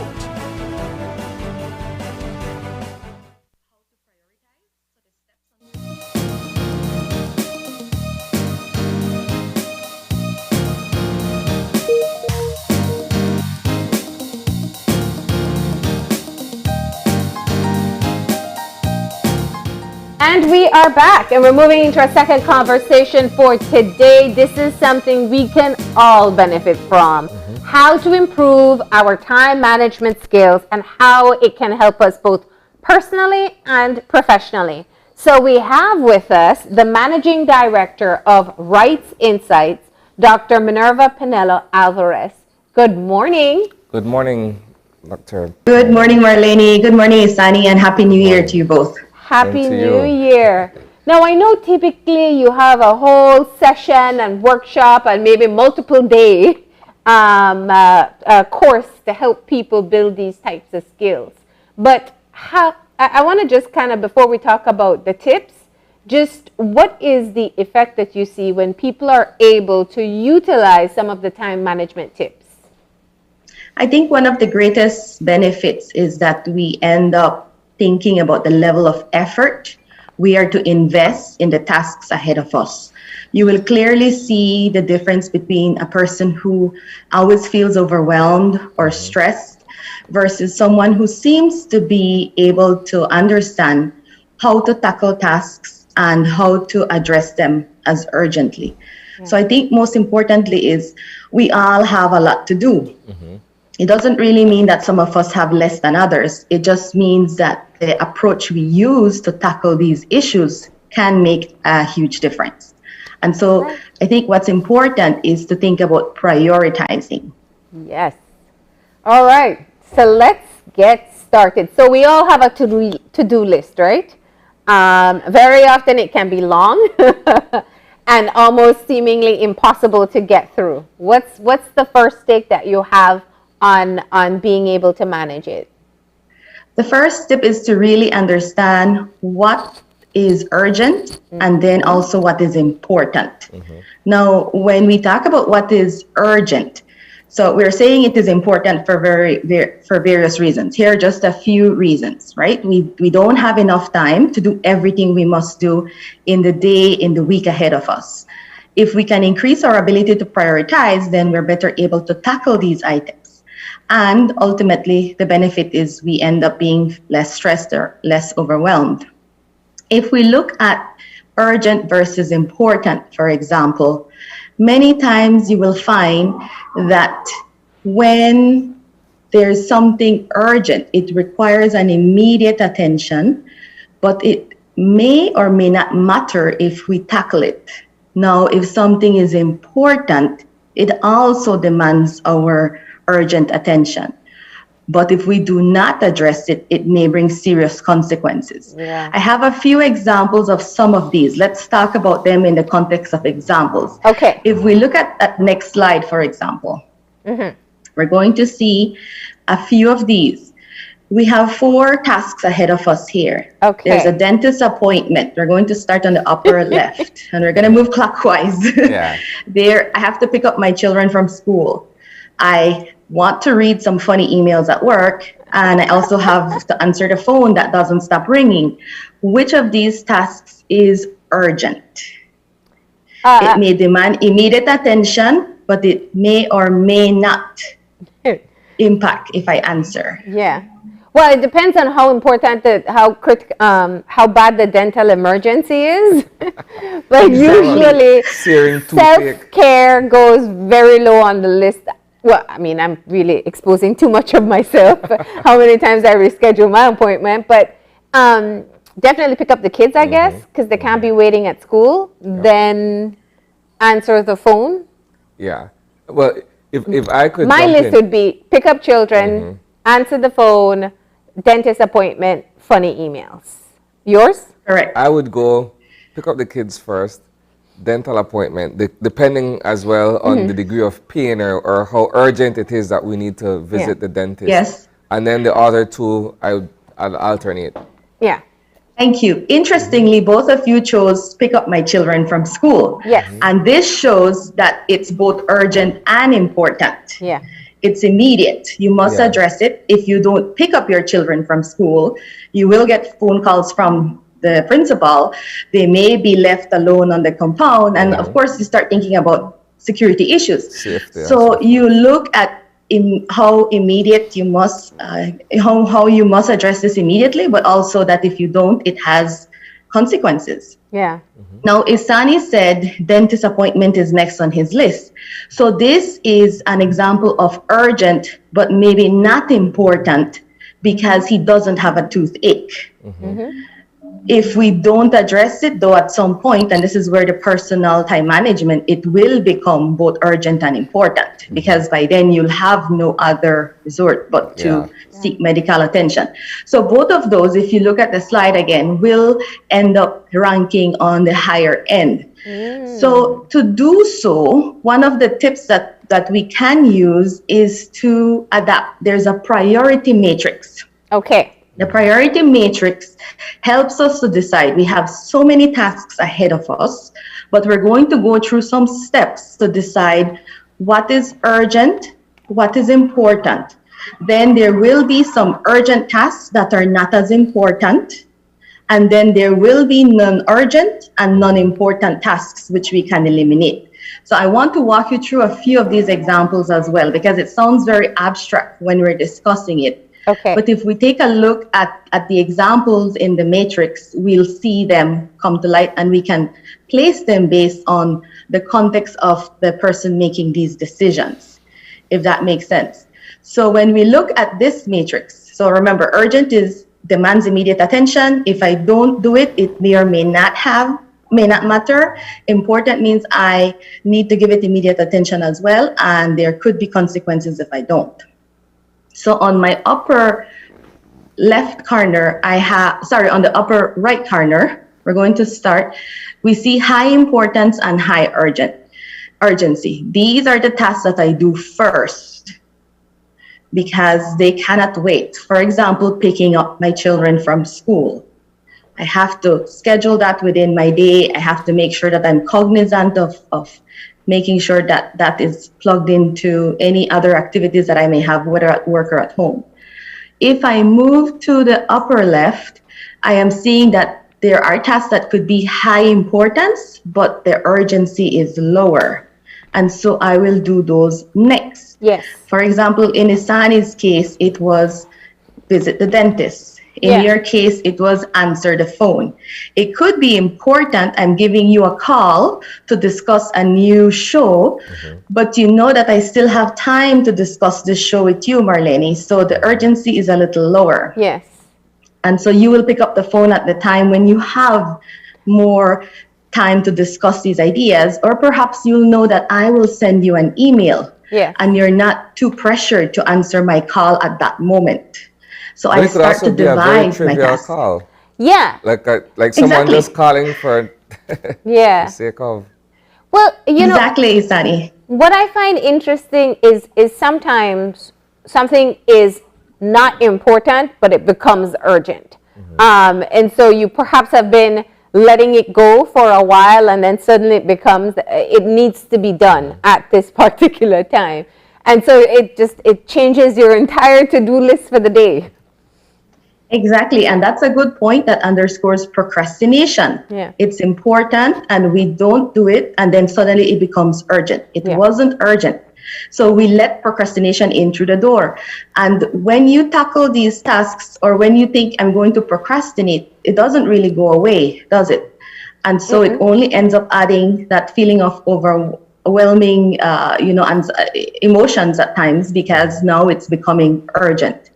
If we go back to the matrix again and you look at the lower quadrants, you do see that there will be tasks that if you go to the lower right, so we're zigzagging across this, it may be high importance but low urgency. And so I can do later. Yeah. Like I can write a letter later. Whether it's a letter of recommendation someone has asked, or I'm going to write a letter to propose a change in my department. It may not be urgent at the moment, I can do later. Yeah. And then if we look at the last quadrant, this is the lower left, there are low importance and low urgency tasks. This I can choose not to do. And here is where we think about delegating a task. So when we think about some of our leaders or supervisors who may be micromanagers, they have a harder time placing tasks in the do not do. It does not mean that I do not want to do it. It just means I do not have the time to do it.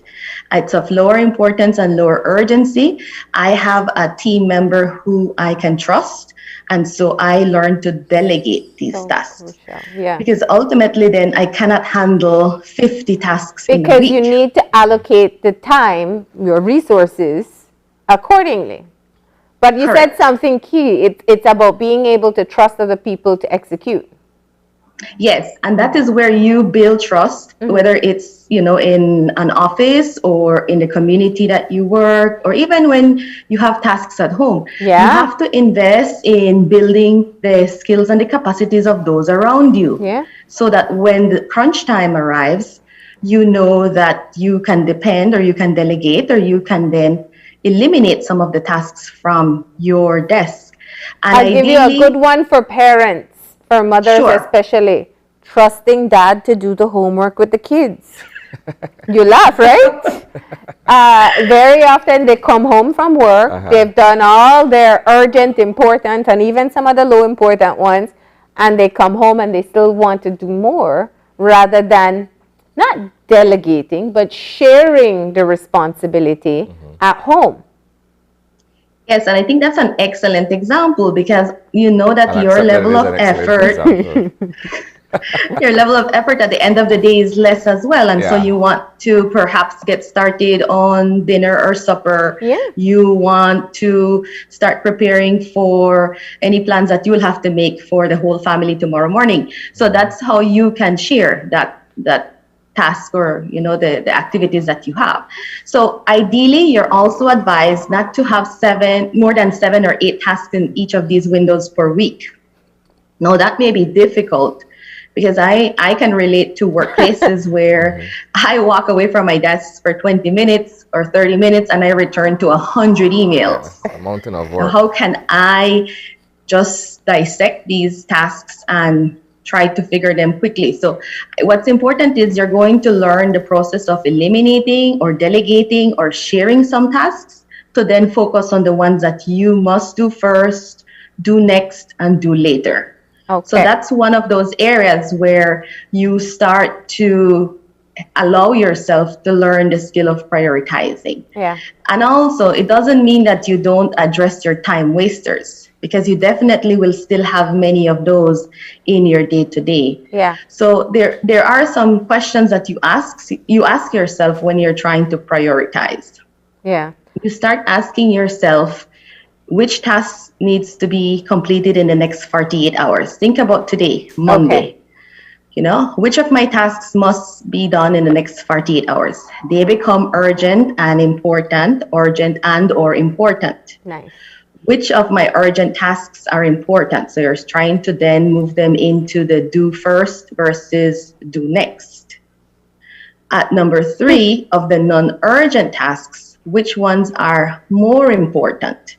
Because I still have to do them later.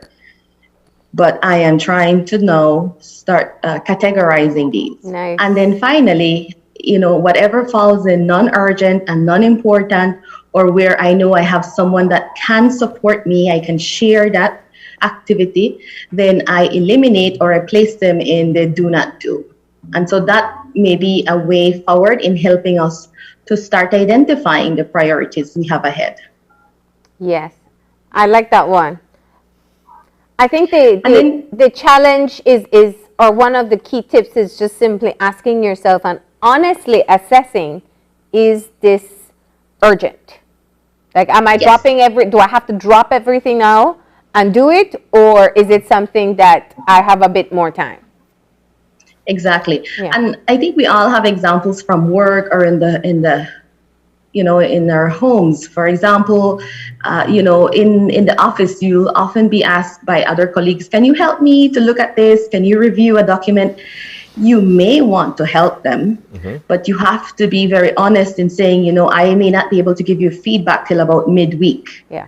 Because I have to work on some urgent tasks. Is that okay? Yeah. Obviously, if they're also working on a deadline, they may say, okay, it's okay. I'll ask someone else to look at it. Yeah. So I think one of those aspects of how to think about the priorities is also thinking about where we may have to draw the line, say no more often than yes, because eventually a lot more starts getting added to our plate. Yeah. That's difficult to say no, though, especially when you look at where someone is and perhaps the type of assistance that they're requesting from you. How do you balance that?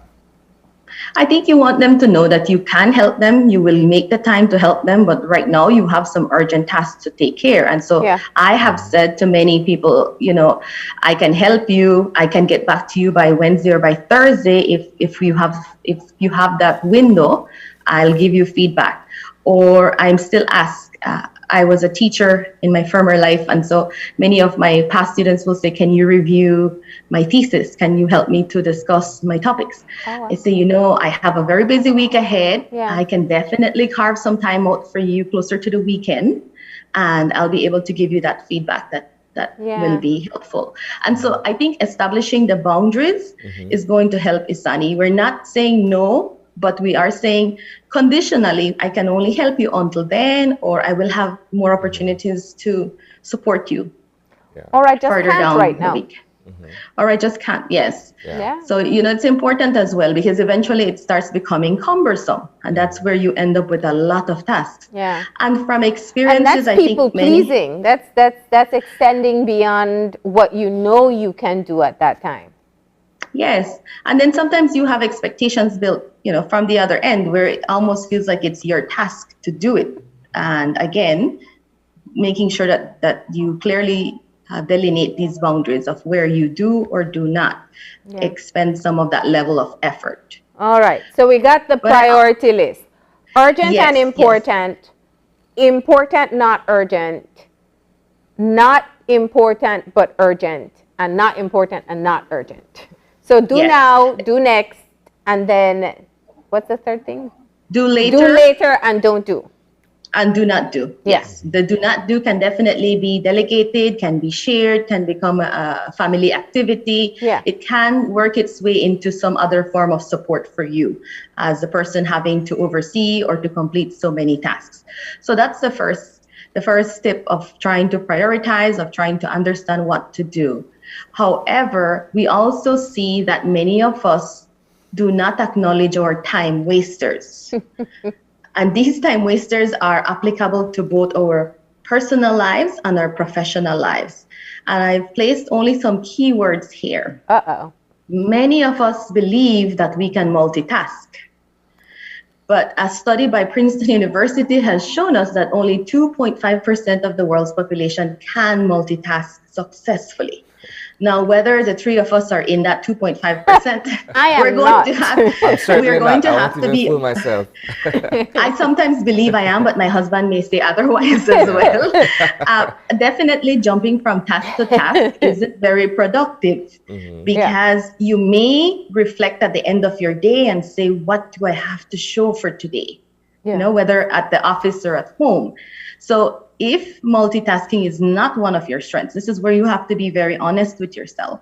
Yeah. It may be easier to work on tasks linearly, or what I have found for myself is that there are times when I work better at certain tasks. For example, I spend a great part of my day looking at how to support research, how to develop proposals, or write plans. Yeah. I don't feel very productive, or my writing skills really kick in after 11 a.m.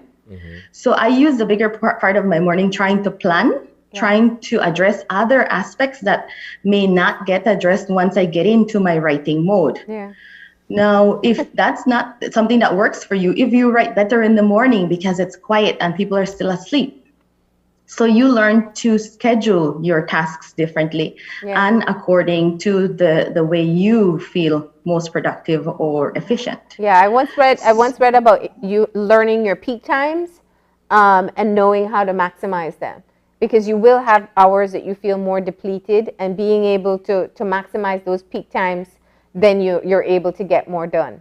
And I think multitasking, people get fooled by thinking that you can do many different tasks, but you don't do them all well. Yeah. And that's the problem. It's a jack of all trades, master of none theory. Yeah. And what I've found for myself also personally with multitasking or how to schedule my time is, you know, I may sit in front of my computer and I suddenly start to feel a little bit of a writer's block. Yeah. I won't stay there and waste maybe 30 minutes trying to figure out what to start writing. I will take on a different task. Maybe that seems a little easier to do at that time of the day. And then I return when I feel a bit more inspired to start. So that helps us to understand how to schedule the day and the activities and still stay, optimally productive. Yeah. All right. The second time waster that we have here is speaking to digital devices. And I know we're in an era where everything is fed digitally.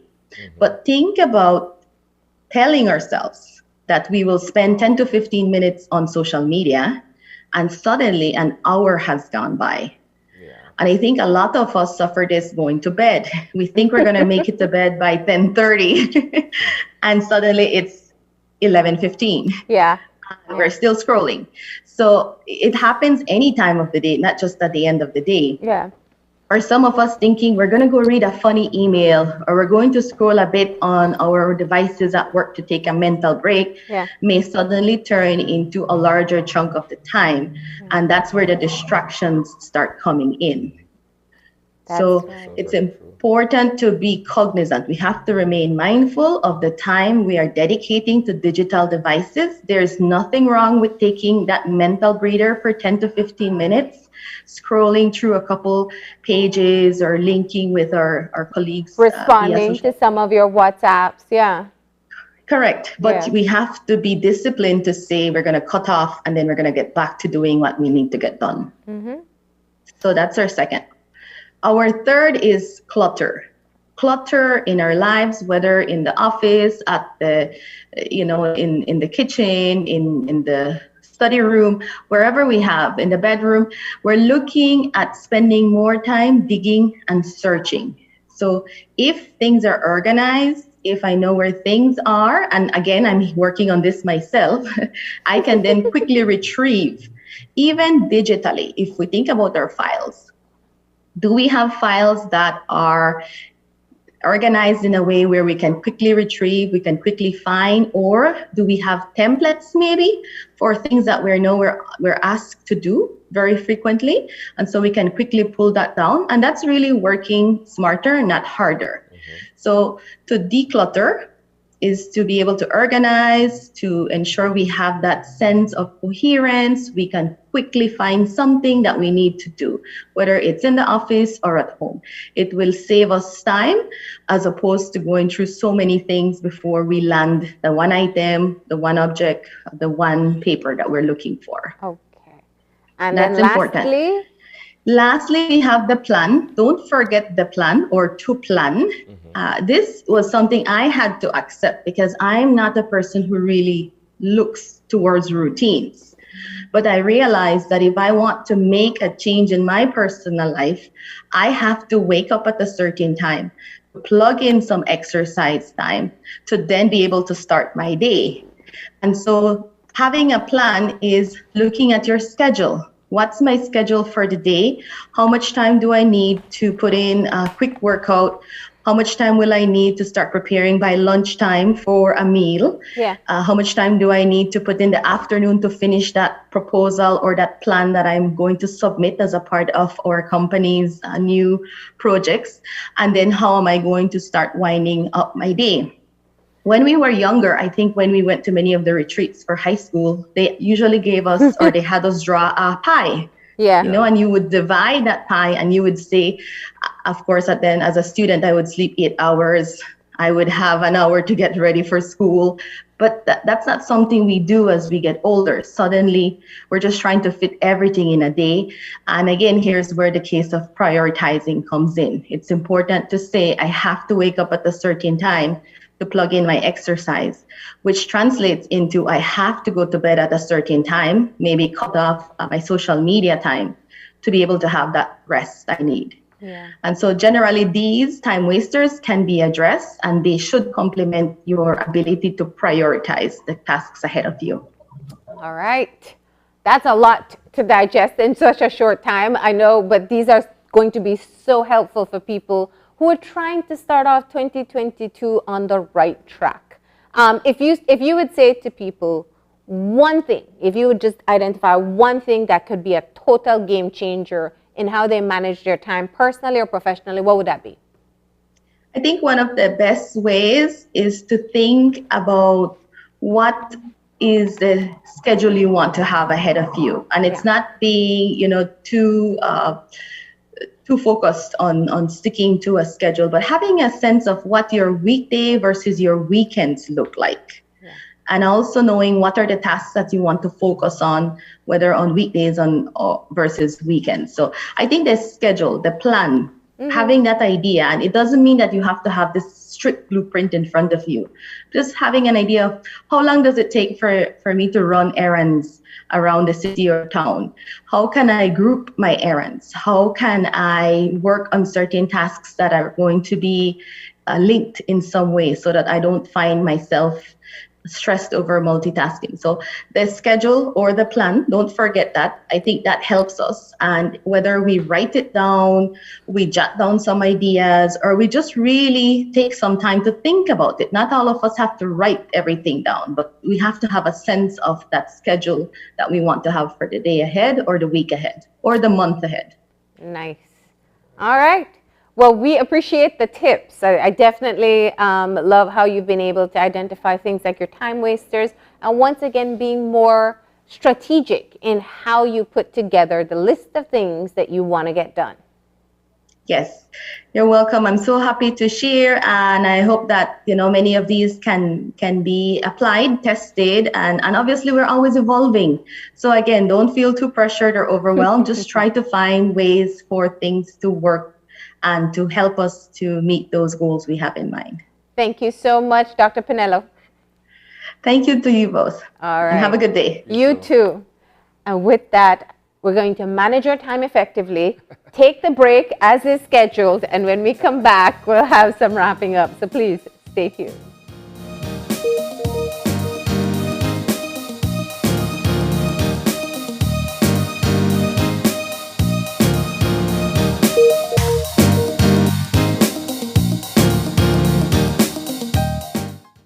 Following the COVID-19 vaccination, some people may experience side effects such as soreness at the injection site, chills, nausea, body aches, or a fever. But these symptoms go away after a few days. These side effects are a result of your immune system responding to the vaccine and are not a sign that you are sick with COVID-19. The COVID-19 vaccines will not give you COVID. When you receive your vaccine, the health worker will advise you what to take if you are experiencing any of these side effects. Remember, these mild side effects cannot compare to you not being able to share memorable moments with your family and friends if you fall gravely ill from COVID. Vaccines bring us closer.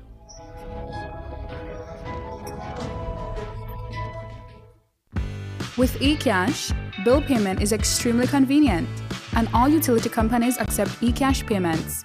What's even better? You get to split bills with your roommates, siblings, or whoever you desire.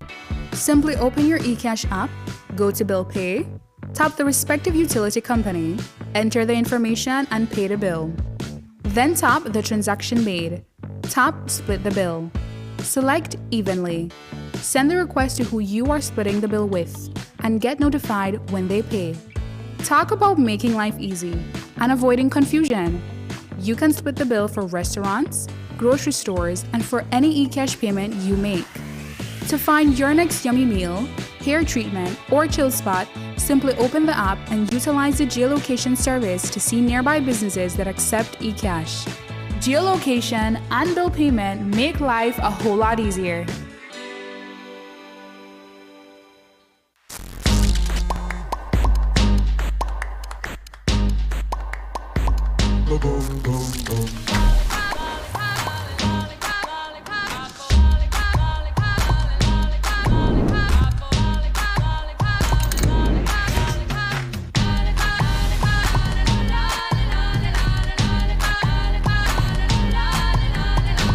Stream as you go with Smart Stream, video on demand. Coming soon.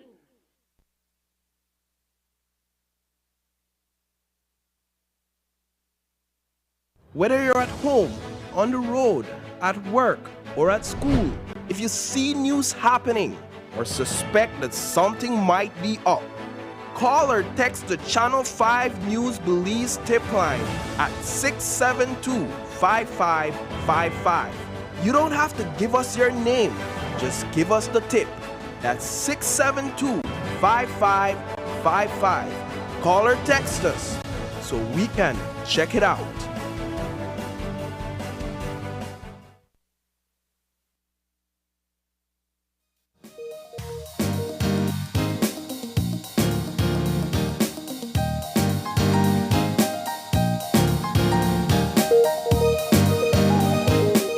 And we're back. We are back, Marlene. The first conversation. Tell me.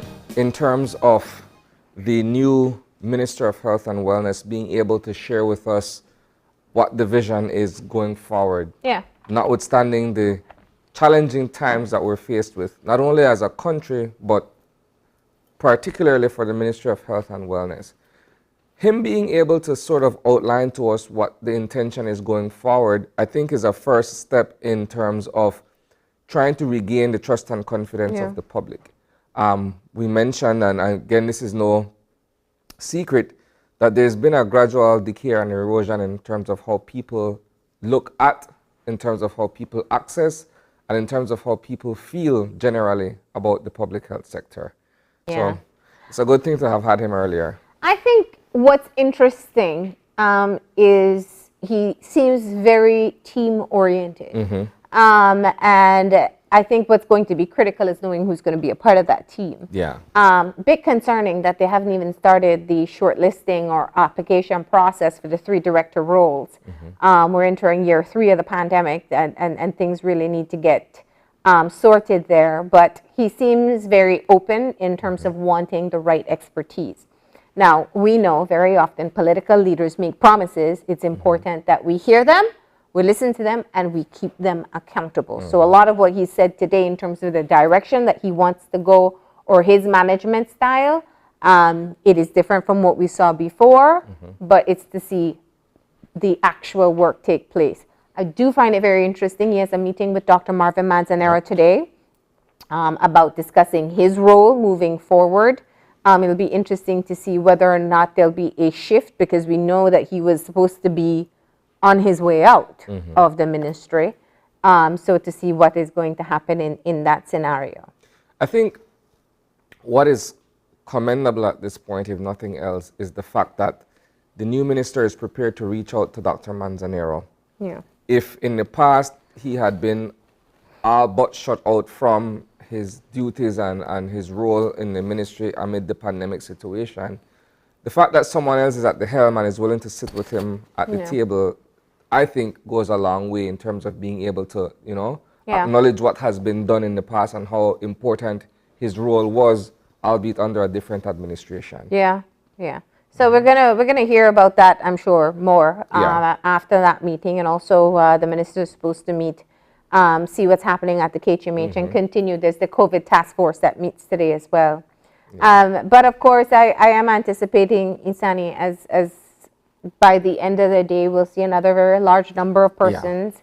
I keep on getting calls from people, unfortunately, people are still losing their lives to COVID as well. So when we talk about Omicron being milder, it's not the case for all. And we have to keep that in mind. So I do believe that we have to be very serious and conscientious about the disease and how quickly it is spreading. Yeah. And then our final conversation, which had to do with time management, I think it's so relevant. And I think a lot of us can learn from what was shared by Dr. Pinelo Alvarez, simply because many times we have things that we need to schedule in terms of priority and in terms of things that need to get done. And oftentimes we procrastinate. Oftentimes we get our priority lists all mixed up and messed up. That we put focus on the other things that shouldn't be at the forefront. Well, what I loved, one, everybody has a to-do list. Like, I really, sometimes we're too self-important, think we're the only ones with a to-do list. No, everybody has a to-do list of things to get done for the day. What I love is how easy it is. You got to classify the things that need to be done first. And maybe it's not so important, but it is urgent. So you got to do it. And I think that's just, it gives you such a simpler way of approaching and being realistic about your time. Because when you don't, then you end up overwhelmed and stressed, and you can get very little done. So I really appreciate that approach, and also kind of that reinforcement, because I always say that on the show. I don't think that multitasking is, I think it's something we fool ourselves into saying that we can do or are good at, but really and truly, you're better off focused on one task at a time. Yeah.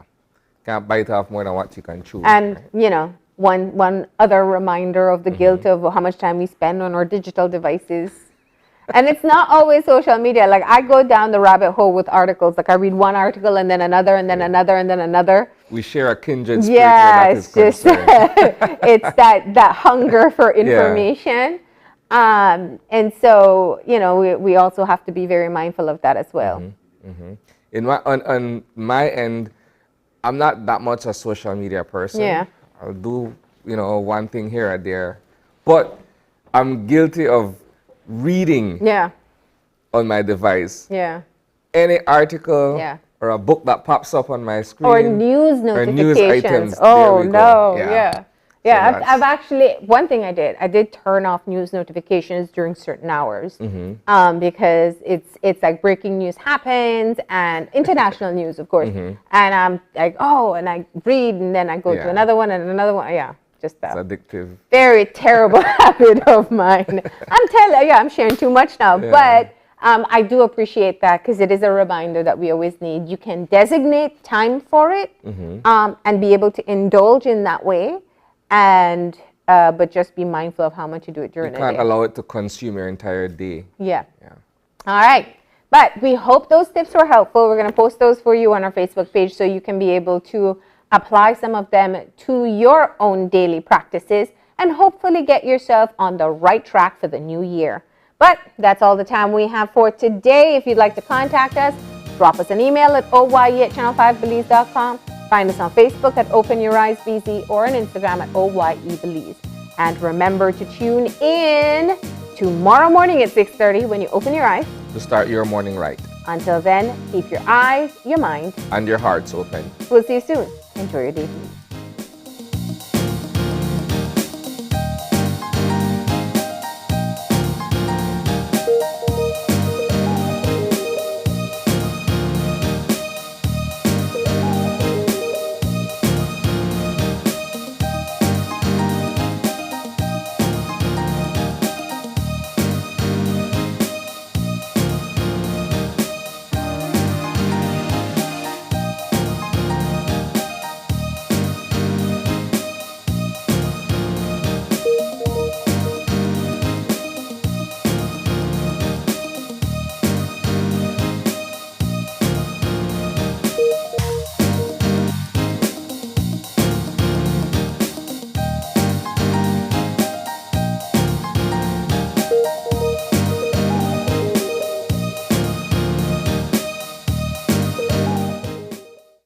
Open Your Eyes was brought to you by the Belize Bank. Our country, your bank.